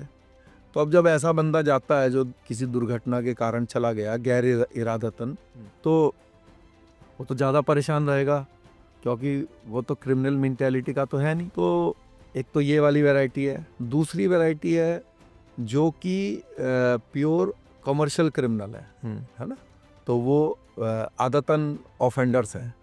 तो ये जो वैरायटी है ये सोसाइटी के लिए सबसे ट्रबल मेकर हैं ये, और जेल वालों के लिए भी ये सबसे बड़ी मुसीबत है। तो जेल वालों ने वैसे तो वहाँ पे सिस्टम बनाया हुआ है कि भाई जो पहली बार आए उनको अलग रखो, और जो रिपीटर हैं उनको रिपीटर बोलते हैं। तो जैसे ही जेल में एंट्री होती है तो वो पूछते हैं, जैसे वारंट लेंगे ना, तो वो पूछते हैं हाँ भाई पहली बार है कि पहले भी आया है। ओके, तो जो पहली बार आया है उसके लिए अलग बैरिक है, और जो रिपीटर है ना, तो उसको उन्हीं के साथ डालेंगे। तो लेकिन क्या है कि ये जो बार बार आते हैं भाई वार्ड में, तो फिर लेकिन घूमोगे ही। फिर ये लोग जो फर्स्ट टाइमर हैं उनको डराएंगे, धमकाएंगे, उनसे कुछ पैसे पूसे, मतलब शोषण हुए, हाँ उन्हीं से, है ना। तो जो रिपीटर है, अब ये जो लोग हैं रिपीटर, एक्चुअली जो कमर्शियल क्राइम वाला व्यक्ति है, देखो कमर्शियल क्राइम क्यों करता है आदमी, उसकी आप विचार को समझो, आप उसकी मेंटालिटी को समझो। वो चाहता है कि मैं पैसे कमाऊं। अब पैसे वो कमाना चाहता है, एक है आप हो IAS अफसर, एक है मिनिस्टर साहब, और एक है फ्लाईओवर के नीचे सोने वाला गरीब व्यक्ति। अब तीनों के मन में आया कि भाई हम किसी तरह से नाजायज तरीके से पैसे बनाएं। तो वो उस ऑफेंडर ने, वो जो पुल के नीचे सोया हुआ है, उसने किसी का पर्स छीन लिया। किस लिए छीना? कि मेरी लाइफ थोड़ी अपग्रेड हो जाए। जो ये मैंने पैसे छीने हैं इससे मैं बढ़िया खाना खाऊंगा, ज्यादा छीन लिए हैं तो इससे मकान भी बना लूंगा। जो IAS जी हैं उन्होंने जब साइन मारे, ऐसी फाइल पर साइन मारे जो कि नाजायज थी, लेकिन क्योंकि के साइन मारने के उनको 10 लाख 50 लाख रुपए मिल रहे थे, तो उनके मन में भी ये था कि यार मैंने साइन मारे हैं, 50 लाख आएंगे तो इससे मेरी लाइफ जो है अपग्रेड होएगी, इससे मेरा बच्चा विदेश पढ़ने के लिए जाएगा। मंत्री जी ने साइन मारे तो उनको लगा कि भाई 10 करोड़ आ गए, 100 करोड़ आ गए, तो इससे मैं होटल बनाऊंगा, यानी कि मेरी आर्थिक संपन्नता होगी। सोच यही है कि मैं पैसे मेरे पास आएंगे और मैं इससे मजा लूंगा, जीवन का मजा। तो जब ये वाली बात आ जाती है मजा लूंगा, तो जब ऐसे बंदा, ऐसी सोच का बंदा जब जेल में पहुंचता है जी, तो उसको कष्ट ज्यादा होता है। वो सोचता है यार तूने पैसे तो कमाने के लिए कर रहा था तू ये सब, है ना, तो पैसे आ भी गए थे, कभी आएंगे कभी नहीं आएंगे, कभी आप पहले भी पकड़े जाओगे, तो पैसे आ भी गए थे मान लो, तो अब मजा नहीं ले पाऊंगा, तो फायदा क्या हुआ उस पैसे का। तो फिर ऐसे लोग जो है अपने पैसे का भी यूज करेंगे, ताकत भी यूज करेंगे जेल के ऑफिसर्स के ऊपर, हर मतलब सारे हथकंडे अपनाएंगे मजा लेने के लिए। तो ये सबसे बड़ी प्रॉब्लम ट्रबल मेकर्स है जेल वालों के लिए। तो चाहे वो आप जैन साहब की बात करो एज ए मिनिस्टर, वो भी चाहेंगे भाई मैं मजा लूं, मेरे कोई पैर दबाए, मालिश करे, बढ़िया खाना मुझे मिले, बढ़िया तरह से मेरी मुलाकात हो, तो वो एज ए मिनिस्टर भी सोचेंगे। और चाहे वो IG साहब के रूप में रविकांत शर्मा जी हों, वो भी ऐसा सोचेंगे, है ना। और चाहे वो बेचारा एक चोर हो, और वो भी ऐसा ही सोचेगा। सोच सबकी एक है। और तीसरे तरह के वो जिनको तीसरे तरह के लोग वो हैं जो कि एक रिवेंजफुल नेचर से आए हैं। मान लीजिए उनके साथ कुछ ऐसा हुआ कि भाई उन्होंने कहा कि भाई ये तो हमें करना है, तो अब वो उन्होंने कर दिया, है ना। और चौथे ये हैं कि भाई जैसे जो टेररिस्ट एक्टिविटीज़ में होते हैं, जो एक मिशन वाले लोग हैं कि भाई मान लीजिए कश्मीरी टेररिस्ट है, नक्सली है, भाई हमें ऐसा करना है। तो ये जो लोग होते हैं फिर ये शांति से जेल काटते हैं, क्योंकि ये सोचते हैं कि यार जो हमारा उद्देश्य था वो हमने कर दिया। तो ये लोग अपना टाइम पास करते हैं कि भाई अगर पूरा नहीं हुआ उद्देश्य तो फिर सोचते हैं बाहर जाके फिर करेंगे, है ना। लेकिन जेल में अपना जो टाइम स्पेंड है वो ये मतलब ज़्यादा ट्रबल नहीं क्रिएट करते, क्योंकि ये एक मिशन वाले बंदे हैं। तो इनको ये नहीं है कि भाई हमें तो मटर पनीर ही चाहिए या हमें तो मज़ा लेना है, क्योंकि जो आदमी मिशन वाला होगा तो उसकी सोच वो नहीं है ना कि भाई मैं मज़ा लेने के लिए मिशन में जा रहा हूँ, या आपके फादर की किसी ने हत्या कर दी, अब आप बदला लेने के लिए जा रहे हो, तो ये तो विचार है नहीं कि भाई मैं मज़ा लेने के लिए कर रहा हूँ। लेकिन जो आदमी डकैती मार रहा है, जो आदमी चोरी कर रहा है, जो आदमी साइन मार के जो रिश्वत ले रहा है, तो वो तो सब मजा करने के लिए क्राइम कर रहे हैं ना, है ना। तो वो जो वैरायटी है वो समाज के लिए, जेल वालों के लिए, सबके लिए वो ट्रबल मेकर्स है। बाकी ये जो 3 है, इनकी जो संख्या है जेल के अंदर, टोटल जेल की संख्या से दिल्ली जैसी जेल में, क्योंकि दिल्ली में कमर्शियल क्राइम ज़्यादा है, राज्यों के अंदर थोड़ा कम होता है, क्योंकि दिल्ली मेट्रोपॉलिटन सिटी है, जैसे जेब कतरे होते हैं, ऑर्गेनाइज क्राइम बोल सकता हूँ। हाँ मतलब दिल्ली के अंदर कमर्शियल क्राइम थोड़ा ज़्यादा होता है भाई। यहाँ पे जैसे छोटे शहरों में किसकी जेब काटोगे, सब एक दूसरे को जानते हैं। तो वो तो बड़े शहरों में जहाँ पे मतलब मेट्रो में धड़ाधड़ लोग घुसे हुए हैं, बसों के अंदर धड़ाधड़ घुसे हुए हैं, तो ये सब काम यहाँ ज़्यादा होते हैं। तो ये यहाँ पर इनकी तिहाड़ में इनकी संख्या थोड़ी सी ज़्यादा है। आपकी एक किताब है जेल डायरी, बिल्कुल, उसके बारे में बताएं। देखो जेल डायरी, जब मैं अफगानिस्तान से वापस आया तो एक दिन मेरे से लिएंडर पेस जी मिलने के लिए आए। ये उसका भी आंसर है जो आप पूछ रहे थे ना भाई, लोगों की सोच कैसे बदलती है। तो किसी ने लिएंडर सर को बताया कि भाई ऐसा भी एक व्यक्ति है जो तिहाड़ तोड़ के और अफगानिस्तान तक चला गया। वो तिहाड़ में मिलने आए आपसे? हाँ, वो मेरे से मतलब लॉकअप में मिले थे, बट स्पेशली आए मिलने के लिए। तो वो मुझसे मिले तो वो कहने लगे कि उनके उस समय मैनेजर थे, सिद्धार्थ थे शायद, सिड बोलते थे उनको, वो भी उनके साथ थे। उन्होंने बताया कि भाई हमें बताया कि आप अफगानिस्तान गए और ऐसे ऐसे किया। तो मैंने कहा हाँ सर। तो कहने लगे कि ये कहीं पे लिखो इसको। लिखा है कहीं पर? मतलब आपने कोई इसको राइटिंग में लिखा कहीं पर? तो मैंने कहा कि लिखा तो नहीं है। तो कह रहे कि बुक लिखो। तो मैंने कहा कि बुक तो लिख दूंगा। कह रहे लिख दोगे? मैंने कहा लिख तो दूंगा, लेकिन उसको पब्लिश कौन करेगा? तो कहने लगे अरे पब्लिश हो जाएगी, पब्लिश की टेंशन मत लो, लिख दोगे तो लिखो। तो मैंने कहा, कहने लगे मैं कराऊंगा पब्लिश। मैंने कहा ठीक है। तो उन्होंने इंडिया टुडे और हार्पर कॉलिंस से वो बुक मेरी पब्लिश्ड हुई, जेल डायरी, तिहाड़ से काबुल कंधार तक, और वो बेस्ट सेलर भी बनी। लेकिन उसके पीछे जो श्रेय है वो लिएंडर पेस सर का बहुत बड़ा उसमें योगदान है, क्योंकि उनकी फ्रेंड थी यहाँ पे हार्पर कॉलिंस की, वो हेड थी, North India head, Karthika madam. तो कार्तिका मैडम फिर मुझसे मिली नेक्स्ट डे, और तो उन्होंने कहा कि आप लिख लो, तो अगर कुछ उसमें एडिटिंग होगी तो हम लोग कर लेंगे, तो आपको जो समझ में आ रहा है आप लिखो। लेकिन वो इतनी अच्छी तरह से लिखी गई, उसमें एडिशन उसकी एडिट करने की जरूरत ही नहीं पड़ी कोई।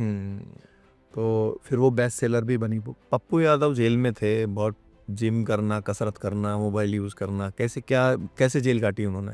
पप्पू यादव जी मस्त आदमी है, और थोड़ा मतलब जैसे हंसमुख इंसान होते हैं ना, तो उस नेचर के व्यक्ति हैं। तो मुझे याद है पप्पू यादव जी मुझे जेल नंबर 3 में मिले। तो जब मिले तो वो उन्होंने अपने 3-4 सेल लिए हुए थे अपने ब्लॉक में। वैसे तो एक सेल भी किसी को बड़ी मुश्किल से मिलता है, या एक सेल में मिलेगा तो फिर उसमें 4-4, 5-5 लोगों को डालेंगे। तो उन्होंने 3 सेल लिए हुए थे अपने अकेले के लिए।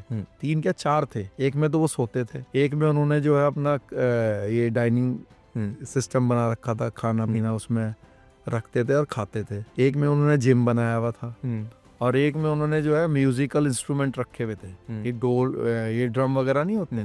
तो मुझे ले गए वो अपने में, जहाँ पे म्यूजिकल सिस्टम रखा था। कहने लगे कि आ जाओ आपको ड्रम बजा के दिखाता हूँ। मतलब इतने फैटी हैं फिर भी इतनी फुर्ती है, तो इतना ड्रम बजाने लगे मेरे को, मतलब मैं सोचने लगा यार, मतलब बहुत बढ़िया बजा रहे थे, जो एक प्रोफेशनल तरीका होता है। ऐसे नहीं है कि यूं ही पीट रहे हो, या तो उन्होंने सीखा हुआ होगा।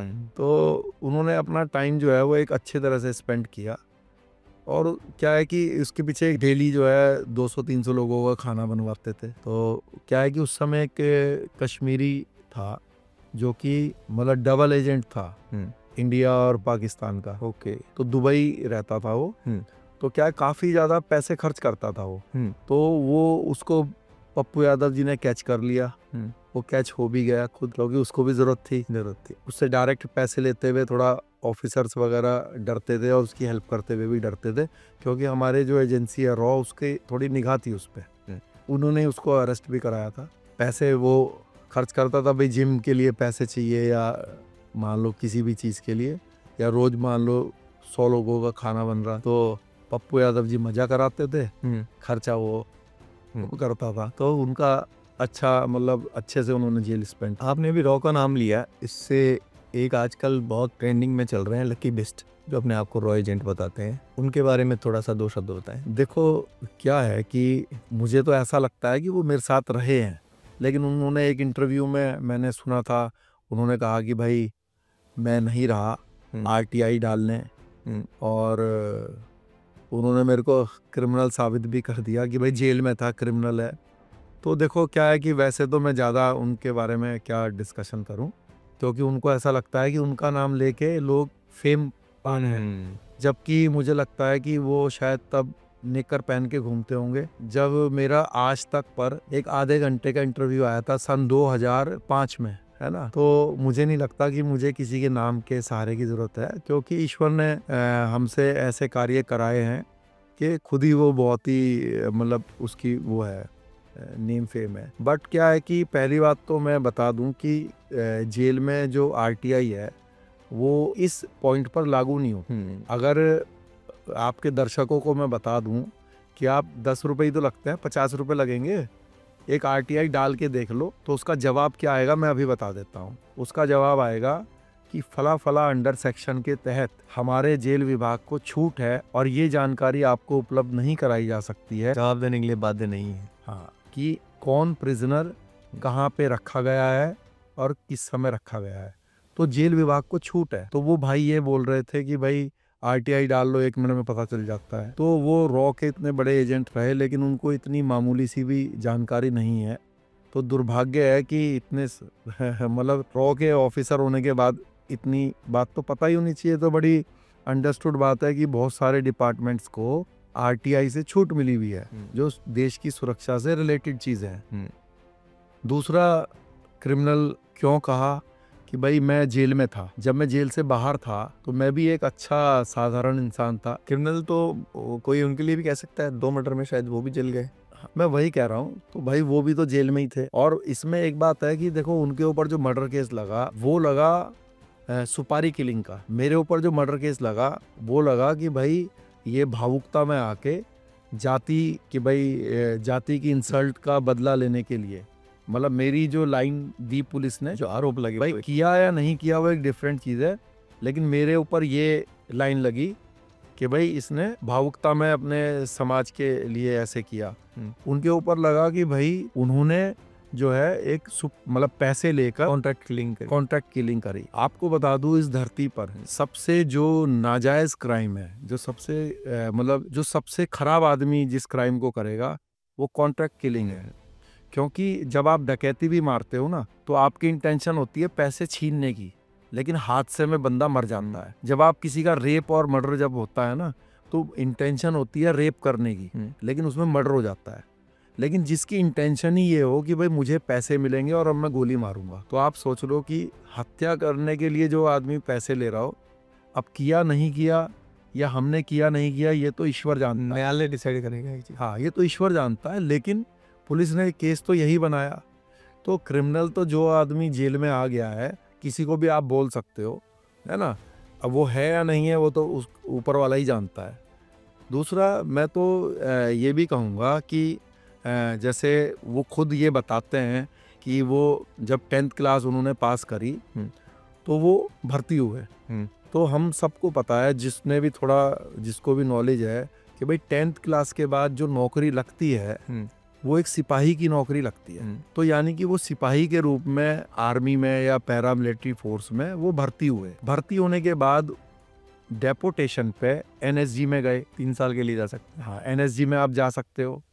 तो आप एनएसजी में आप क्या, डायरेक्ट तो कोई भर्ती होता नहीं है, पैरामिलिट्री फोर्स या आर्मी से ही जाते हैं। यानी कि अगर आप एनएसजी की वर्दी पहन के खड़े हो तो इसका मतलब है कि आप उससे पहले आर्मी या पैरामिलिट्री फोर्स में भर्ती हुए होंगे, फोर्स से जुड़े हुए हो। हाँ, मैं कह रहा हूँ कि आप रॉ में भर्ती होने के बाद जो है वो एनएसजी में नहीं जा सकते। एनएसजी में आप थे तो यानी कि वहीं से गए।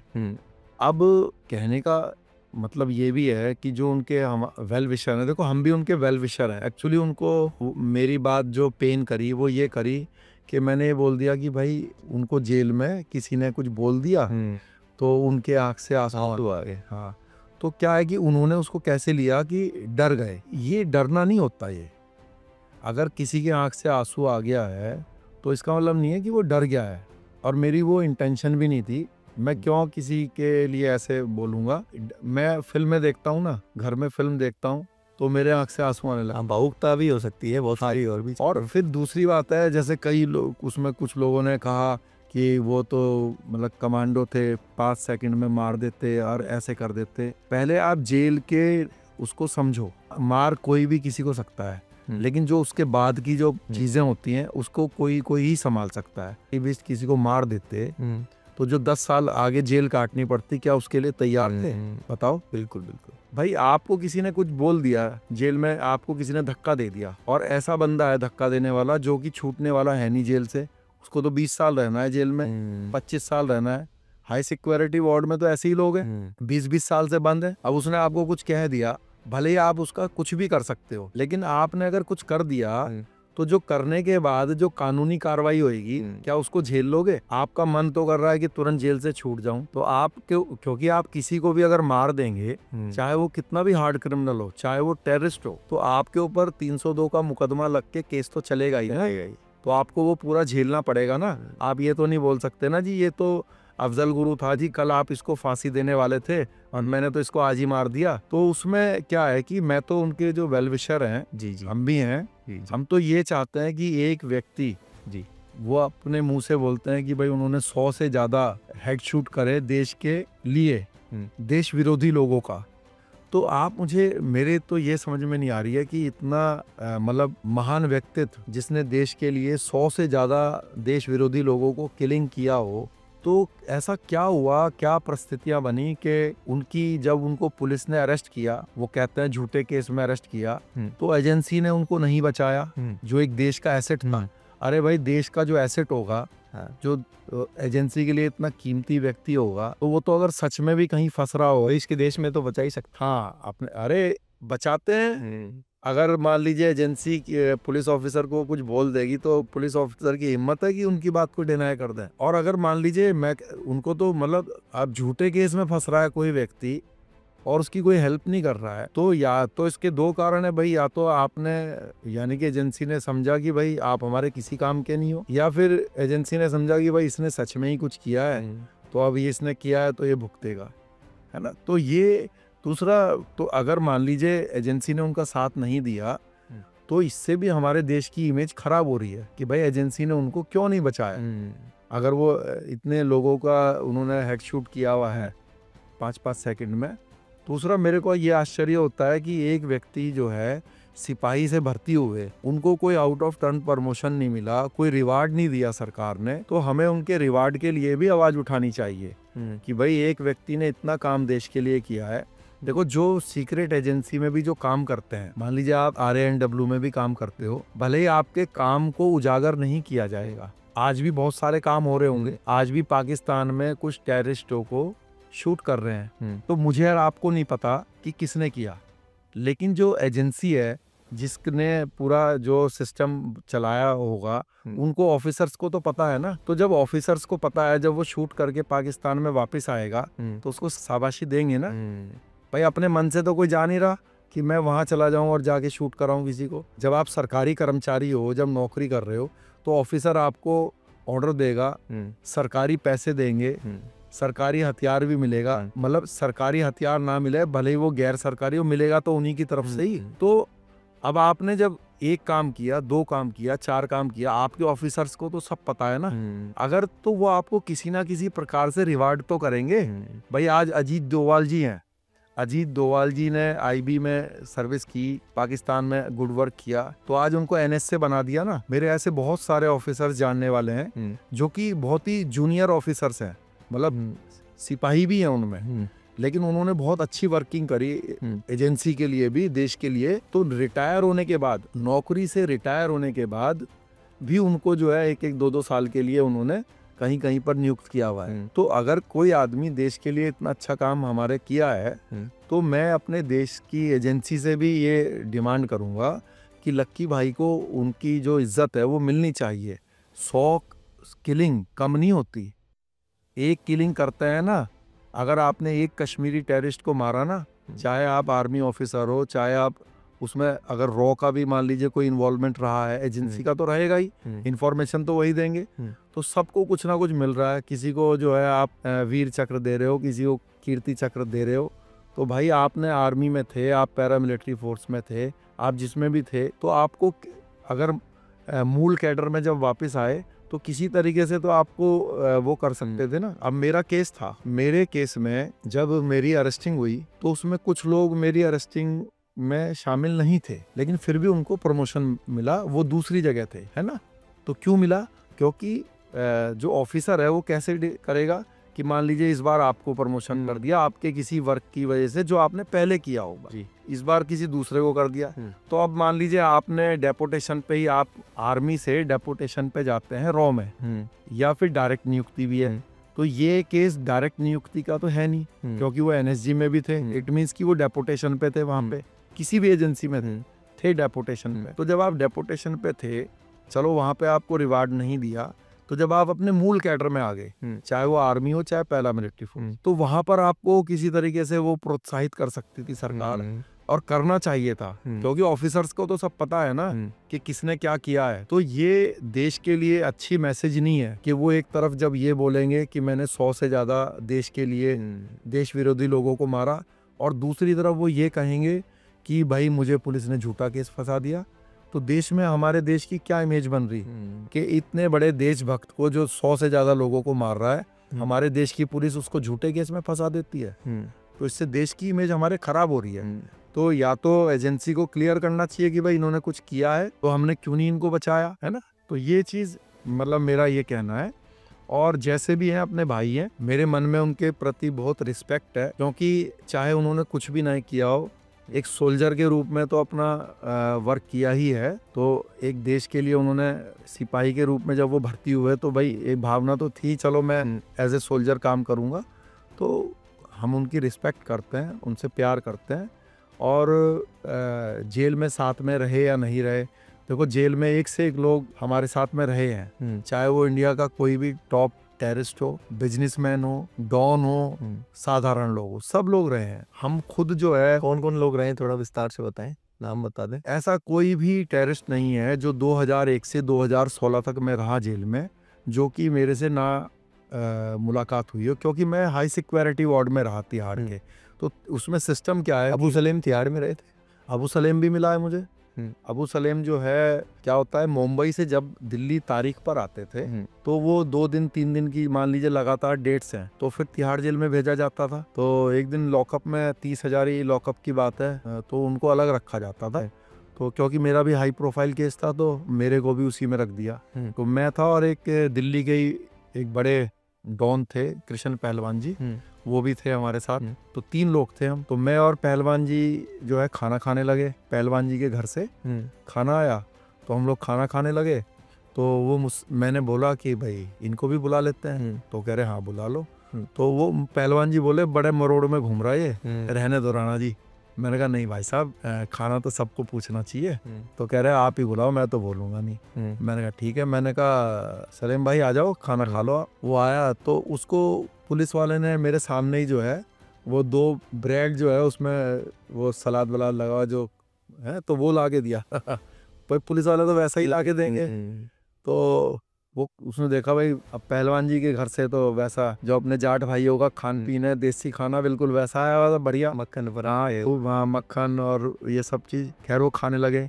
खाने खाते खाते वो बोले कि मेरा एक यहाँ गवाह है दिल्ली का, जिसने उनके ऊपर केस रजिस्टर्ड कराया था, जिस केस में वो उनको विदेश से लाया गया था, उसी केस में लाया गया था। कहने लगे कि ये मैनेज नहीं हो सकता क्या। वो पहलवान जी बोले अरे भाई आप इतने बड़े डॉन हो, आप नहीं मैनेज करोगे। तो कह रहे मतलब हो नहीं रहा, ये नहीं हो रहा। खैर फिर वो उसको ले गए पुलिस वाले पेश करने के लिए। पहलवान जी मेरे से बोले कि ये इतना बड़ा डॉन बना फिर रहा, इससे एक बंदा नहीं अपना गवाह नहीं सेट हो। तो इससे तो मतलब कोई ना कोई व्यक्ति कभी ना कभी, ये निर्भया कांड वाले भी जिन ने निर्दयता की थी, उस रेप के बाद हत्या कर दी थी, वो लोग भी वहीं तिहाड़ में थे। हाँ वो थे। वो जो है जिसने आत्महत्या जिसका बताते हैं कर ली थी, तो उस समय मैं उसी जेल में था इस रिस्क में, वो था वार्ड में। तो अब पता नहीं हत्या है कि, वैसे तो जो मेरी जानकारी में है वो यही है कि उसको शायद मार दिया और फिर बाद में दूसरे लोगों को फांसी हो गई थी। छोटा राजन भी रहे तिहाड़ में। छोटा राजन मेरे बाद आए। हाँ लेकिन जिस जगह पर उनको रखा हुआ है उस जगह पर मैं रहा हूँ। जेल नंबर 2 की हाई सिक्योरिटी वार्ड है, तो वहाँ पे मैं कई बार रहा हूँ। मतलब क्योंकि 2-2 महीने में ट्रांसफर होता था ना, तो जैसे 1 नंबर से 2 नंबर जेल में गए, फिर 2 से 4 में गए, फिर घूम के फिर 2 नंबर जेल में आ गए। तो हम तो सारी जेलों के अंदर घुमाते रहते। अफजल गुरु के साथ आपने बहुत टाइम बिताया, उनके बारे में कुछ चीज़ें साझा अफजल गुरु भी काफ़ी समय अलग अलग जेलों में रहे हम्म।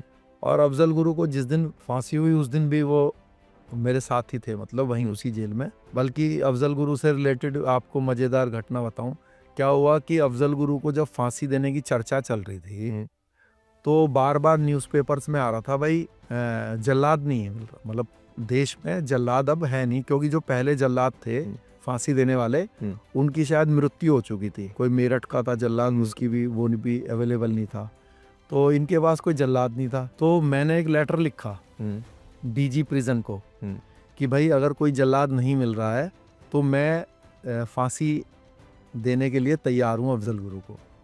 तो प्रिजनर को तो उन्होंने अलाउड तो नहीं किया, लेकिन क्या हुआ कि वो बात लीक हो गई और वो न्यूज़पेपर में छप गई। अमर उजाला अखबार में वो मुझे याद है वो न्यूज़ आ गई कि भाई शेर सिंह राणा ने कहा अफजल को मैं फांसी देने के लिए तैयार हूँ। अब क्या हुआ कि उसकी अखबार की वो कटिंग किसी ने लाके जो है वो जो कश्मीरी टेररिस्ट थे वहाँ पे हमारे साथ में उनको लाकर दे दी। तो अफजल भी वहीं पर ही था, तो लाकर दे दी। तो वो सारे कश्मीरी इकट्ठा हो गए, मेरे पास आए, कहने लगे राणा जी ये क्या है। तो मैंने कहा क्या है, तो कह रहे पढ़ो आप। तो मैंने देखा, तो मैंने कहा हाँ तो बताओ। तो कहने लगे कि ये तो बात ठीक नहीं है, हम लोग आपस में एक दूसरे के साथ घूमते हैं, आप हमें इतनी मतलब इज्जत से बात करते हो, हम भी आपको इतनी इज्जत देते हैं, तो आप कह रहे हो भाई अफजल को आप फांसी दे दोगे जल्लाद के रूप में। तो मैंने कहा देखो भाई हम आपसे इज्जत से बात करेंगे, साथ में घूमेंगे, लेकिन जो बात विचारधारा की है उससे तो मैं कभी आपकी सहमत नहीं हो सकता। भाई आपकी विचारधारा है कि भाई कश्मीर अलग हो जाए, मेरी है कि अलग नहीं होने देंगे, हमारे देश का अभिन्न अंग है। तो आपकी अपनी विचारधारा है, मेरी अपनी विचारधारा है। आपकी विचारधारा है कि भाई हम यहाँ के देश के सैनिकों को टेररिसाइज करें, मार दें। मेरी है कि भाई अगर हमारे सैनिक को कोई छुएगा तो वो हमारा दुश्मन है। तो मैंने कहा कि देखो इनके ऊपर जो आरोप है भाई वो है पार्लियामेंट अटैक का, तो हमारे आपस में बातचीत करेंगे, वो सब करेंगे, लेकिन विचारधारा तो नहीं मिलेगी। अब कोर्ट ने फांसी की सजा दे दी, कोई नहीं मिल रहा तो हम देने के लिए तैयार हैं। तो मैंने कहा लेकिन आप इसको उस वे में मत लो, ऐसा थोड़ी ना भाई जेल से छूटने के बाद जो है मैं आपके विचारधारा की वो थोड़ी ना कर दूंगा कोई तरफदार। तो फिर समझ गए वो मतलब देखो जेल के अंदर जब आप आपस में रहते हैं तो हर व्यक्ति एक दूसरे को रिगार्ड देता है। जैसे अफजल है तो हम उसको अफजल भाई बोलेंगे, वो हमें राणा जी बोलेगा, है ना। तो आपस में एक दूसरे को रिस्पेक्ट देंगे, लेकिन आपस में बातचीत का रिस्पेक्ट तो एक देखो कोई भी जो संस्कारी व्यक्ति है, पढ़ा लिखा व्यक्ति है, वो देगा ही। अब कोई सड़क छाप तो है नहीं कि तू तड़ाक करके बात करेंगे। तो आपस में सब एक दूसरे को इज्जत से ही बात करते हैं, लेकिन सबकी अपनी विचारधारा है। कश्मीरी की अपनी है, जो टेररिस्ट मेंटलिटी का है, नक्सली की अपनी है ना, और हमारी अपनी थी। मेरे को तो सब लोग ये बोलते थे ये तो आरएसएस का बंदा है। तो वहाँ पे खूब बहस होती थी आपस में ना, किसी टॉपिक पर रोज बैठ जाया करते थे। अफजल को जिस दिन फांसी दी तो सुबह 6 बजे जो है वो आए, जो 6 पौने 6 बज रहे थे करीब। तो उनको अंदाजा नहीं था कि भाई आज फांसी दी जाएगी। जब जेल का जिस लॉकअप में वो थे, मतलब जिस सेल में थे, उसमें 1-2 दिन पहले मैं उसी में था। तो उन्होंने मेरे को कर दिया आगे। उन्होंने कहा कि इसको चेंज करते रहते हैं ना, सेल भी चेंज करते रहते हैं, तो उनको आगे कर दिया 1 नंबर सेल में। तो सुबह जब खोला तो लोगों ने सोचा तलाशी आई हुई है, लेकिन उनको निकाला और फिर किसी दूसरे को खोला ही नहीं। लोग समझ गए भाई कुछ गड़बड़ है, क्यों नहीं खोल रहे, सिर्फ इनको खोला। तो जब वो खोल के बाहर की तरफ गए तो उधर से मतलब आवाज़ आई, क्योंकि फिर वहाँ से उधर का हिस्सा हमें दिख नहीं रहा था, बस आवाज़ आई। अफजल ने बोला कि भाई एक क्या है कि एक डीजी ऑफिस से भी वहाँ पे जो सुनील गुप्ता जी हैं तो वो आए हुए थे। अब क्या है, जो सुनील गुप्ता जी हैं उनका जेल के जो डे टू डे वर्क है उससे कोई लेना देना नहीं है। अब वो उन्होंने उनको देखा तो वो समझ गए कि भाई कुछ अलग बात है, क्योंकि डीजी ऑफिस के जो कर्मचारी हैं वो यहाँ पे क्यों आए हुए हैं। उन्होंने कहा कि सर कैसे आ गए, क्या आ गया क्या, उन्होंने तो इतना ही बोला क्वेश्चन। तो उन्होंने कहा हाँ ब्लैक वारंट आ गया, है ना, कुछ ऐसे उन्होंने बोला। तो बस उसके बाद फिर जो है जो भी मतलब प्रक्रिया है, फिर उसके बाद का जो मेरे को तो जो वहाँ थे स्टाफ के कुछ लोग, तो उन्होंने बताया कि भाई उनको कहा कि भाई कोई इच्छा है तो बताओ। तो उन्होंने कहा कि मुझे फ़ोन पे बात करनी है घर वालों से। तो इन्होंने कहा कि भाई फ़ोन पे तो नहीं बात करा सकते, क्योंकि लीगली अलाउड नहीं है, आप लेटर लिख सकते हो। तो लेटर लिखा इन्होंने, फिर इन्होंने कहा कि चाय पीने का मन है, तो फिर इन्होंने चाय मंगवाई सुबह, सब ने बैठकर फिर साथ में चाय पी। चाय पीने के बाद जो है फिर गर्म पानी दिया नहाने के लिए, क्योंकि पहले तो नमाज ही पढ़वाई, खैर सबसे पहले, क्योंकि नमाज का टाइम था उस समय उनका, तो नमाज पढ़वाई। फिर दोबारा से भी कुछ और पढ़ते होंगे, तो वो भी कुछ, क्योंकि नमाज तो थोड़ी देर की होती है। फिर जब ये सब प्रक्रिया होगी तो उन्होंने कहा कि भाई नहा धो के जो आपको करना है, नाम लेना है ऊपर वाले का जैसे भी, तो आप ले लो। फिर उसके बाद जो है फांसी दिया, और वहीं पर ही जो है मकबूल भट्ट की कब्र थी, तो वहीं पर ही उनको दफना भी दिया जेल परिसर में ही।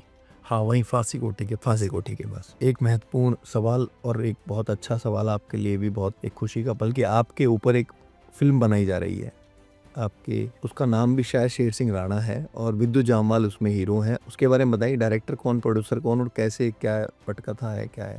देखो क्या है कि वैसे मतलब इसकी जो जानकारी है, देखो वो तो वही लोग देंगे तो ज़्यादा अच्छा रहेगा। ज़्यादा नहीं बता सकते, थोड़ा कुछ पता है? हाँ, बायोपिक का एक मतलब पाइपलाइन में है, जो बुक जिसका हमने जिक्र किया था अभी, जेल डायरी, तिहाड़ से काबुल कंधार तक, तो उस बुक के ऊपर वो बायोपिक बन रही है, जिसमें वही अफगानिस्तान कैसे गए, तिहाड़ जेल से कैसे निकले, वो सब विस्तार से बताया जाएगा। तो एक बढ़िया थ्रिलर मूवी बनेगी मुझे लगता है, और इस साल तक आने की उम्मीद है। 2025 का सुन रहे हैं कि हाँ, इस साल आने की उम्मीद है। और जो एक्टर है अभी उसमें थोड़ा चेंज हुआ है, बट ऑफिशियली जब अनाउंस हो जाए तो ज़्यादा बेटर है। रणदीप हुड्डा का सुनने में आ रहा है। हाँ, तो मैंने बताया ना कि जाट भाइयों का मुझ पे ज़्यादा वो है, तो रणदीप हुड्डा जी भी अपने जाट भाई हैं, तो हमेशा ही चाहे जेल रही हो, चाहे बाहर रहा हो, चाहे अब रहा हो, तो जाट भाइयों का ज़्यादा प्रेम है मेरे साथ। राणा जी, आज का आखिरी और बड़ा महत्वपूर्ण सवाल कि देश के युवाओं को जो आपकी कहानी सुनते हैं, आपको देखते हैं, सोशल मीडिया पर फॉलो करते हैं, उनके लिए आप क्या मैसेज देना चाहते हैं देश के युवाओं, नौजवानों को कि किस तरह से, समाज के लोगों को कि किस तरह से जीवन जीना चाहिए, कैसी सादगी में रहना चाहिए, क्या करना चाहिए, उनका पथ बताएं उनको और थोड़ा सा ज्ञान की बात बताएं। देखो, देश के जो युवा साथी हैं हमारे जी, मेरा तो सभी से ये प्रार्थना है हाथ जोड़ के कि ईश्वर ने आपको एक बार जीवन दिया है, और जीवन के अंदर जब आप इस धरती पे आए हैं तो आपकी कुछ बायलॉज बना के ईश्वर नहीं भेजा है, कुछ आपकी पैदा होने के बाद में जिम्मेदारी भी तय की हुई है उस बायलॉज के अकॉर्डिंगली। तो वो जिम्मेदारियां आपकी सामाजिक भी हैं, पारिवारिक भी हैं, शारीरिक भी हैं। तो हर तरह की जो जिम्मेदारी हैं उनका आदमी को पालन करना चाहिए। जो आपकी सामाजिक रिस्पॉन्सिबिलिटी है उस पर भी आपको खरा उतरने की कोशिश करनी चाहिए। जो आपकी धार्मिक रिस्पॉन्सिबिलिटी है, आप किसी भी रिलीजन में पैदा हुए, आप हिंदू हैं, मुस्लिम हैं, सिख हैं, ईसाई हैं, तो ईश्वर ने आपको उस धर्म में पैदा किया, तो उसमें खुश होते हुए आप उसको भी बड़े सम्मान के साथ उसको भी फॉलो करो। किसी दूसरे रिलीजन के लिए अपशब्द मत बोलो। आजकल बेवजह लोग हिंदू मुस्लिम करने लगते हैं। भाई आप जो है, अगर आप उसको धर्म को मानो या नहीं मानो किसी दूसरे के, लेकिन किसी के लिए अपशब्द बोलना भी कोई समझदारी नहीं है। आप ये देखिए कि अगर कोई 100 साल का व्यक्ति है, तो चाहे किसी भी रिलीजन का है, अभी सड़क पे जा रहा है, आपके फादर का दादाजी है, ग्रैंडफादर है, तो आप उनको ये बताओ कि इज्जत दोगे कि नहीं दोगे। ये सोच के दोगे भाई बुजुर्ग आदमी, कहते हैं ना भाई बुजुर्ग आदमी है, ये एक सामाजिक बात है। तो आप मुझे ये बताइए कि जो इस्लाम है, जो इस्लाम के संस्थापक हैं हजरत मोहम्मद सल्लल्लाहु अलैहि वसल्लम, तो उनकी जो एज है वो करीब 1300 साल रही होगी। 7वीं सदी में मान लीजिए वो आए, तो जो 1300 साल का बुजुर्ग है, जो जीसस क्राइस्ट है, वो 2000 वर्ष उनकी उम्र रही है। जो श्री कृष्ण जी हैं उनकी उम्र जो है 5500 साल है। तो आप उनको भगवान देवता मानो या नहीं मानो, लेकिन 1300 साल के बुजुर्ग तो हैं। और जो हमारे मुस्लिम भाई हैं, आप भाई कृष्ण जी को भगवान मानो या नहीं मानो, लेकिन एक 5500 साल के बुजुर्ग तो वो हैं। तो इसलिए जो है आप सारे युवाओं से मेरा निवेदन है कि ये सब में अपना टाइम वेस्ट ना करें, अपने परिवार के लिए, समाज के लिए अच्छा काम करें, देश के लिए वो ऑटोमेटिकली खुद ही कन्वर्ट हो जाएगा। तो सारे युवा साथियों को मैं इसी संदेश के साथ अपनी बात भी पूरी करता हूँ। तो देखा आपने शेर सिंह राणा जी ने किस तरह से अपने ज़िंदगी के खट्टे मीठे पल, अनछुए पहलू हमसे साझा किए और युवाओं को संदेश दिया। किस तरह से इन्होंने अपना जीवन परिचय दिया कि क्या संघर्ष किया इन्होंने, देश के लिए कितना इन्होंने बलिदान दिया और जेल में रहकर इन्होंने कितनी पीड़ा झेली। 13 साल अपने जीवन का इन्होंने जेल में बिताया और आज समाज सुधारने के पथ पर अग्रसित हैं और अपनी पार्टी बनाकर राजनीति में सुधार लाने का प्रयास कर रहे हैं। नमस्कार।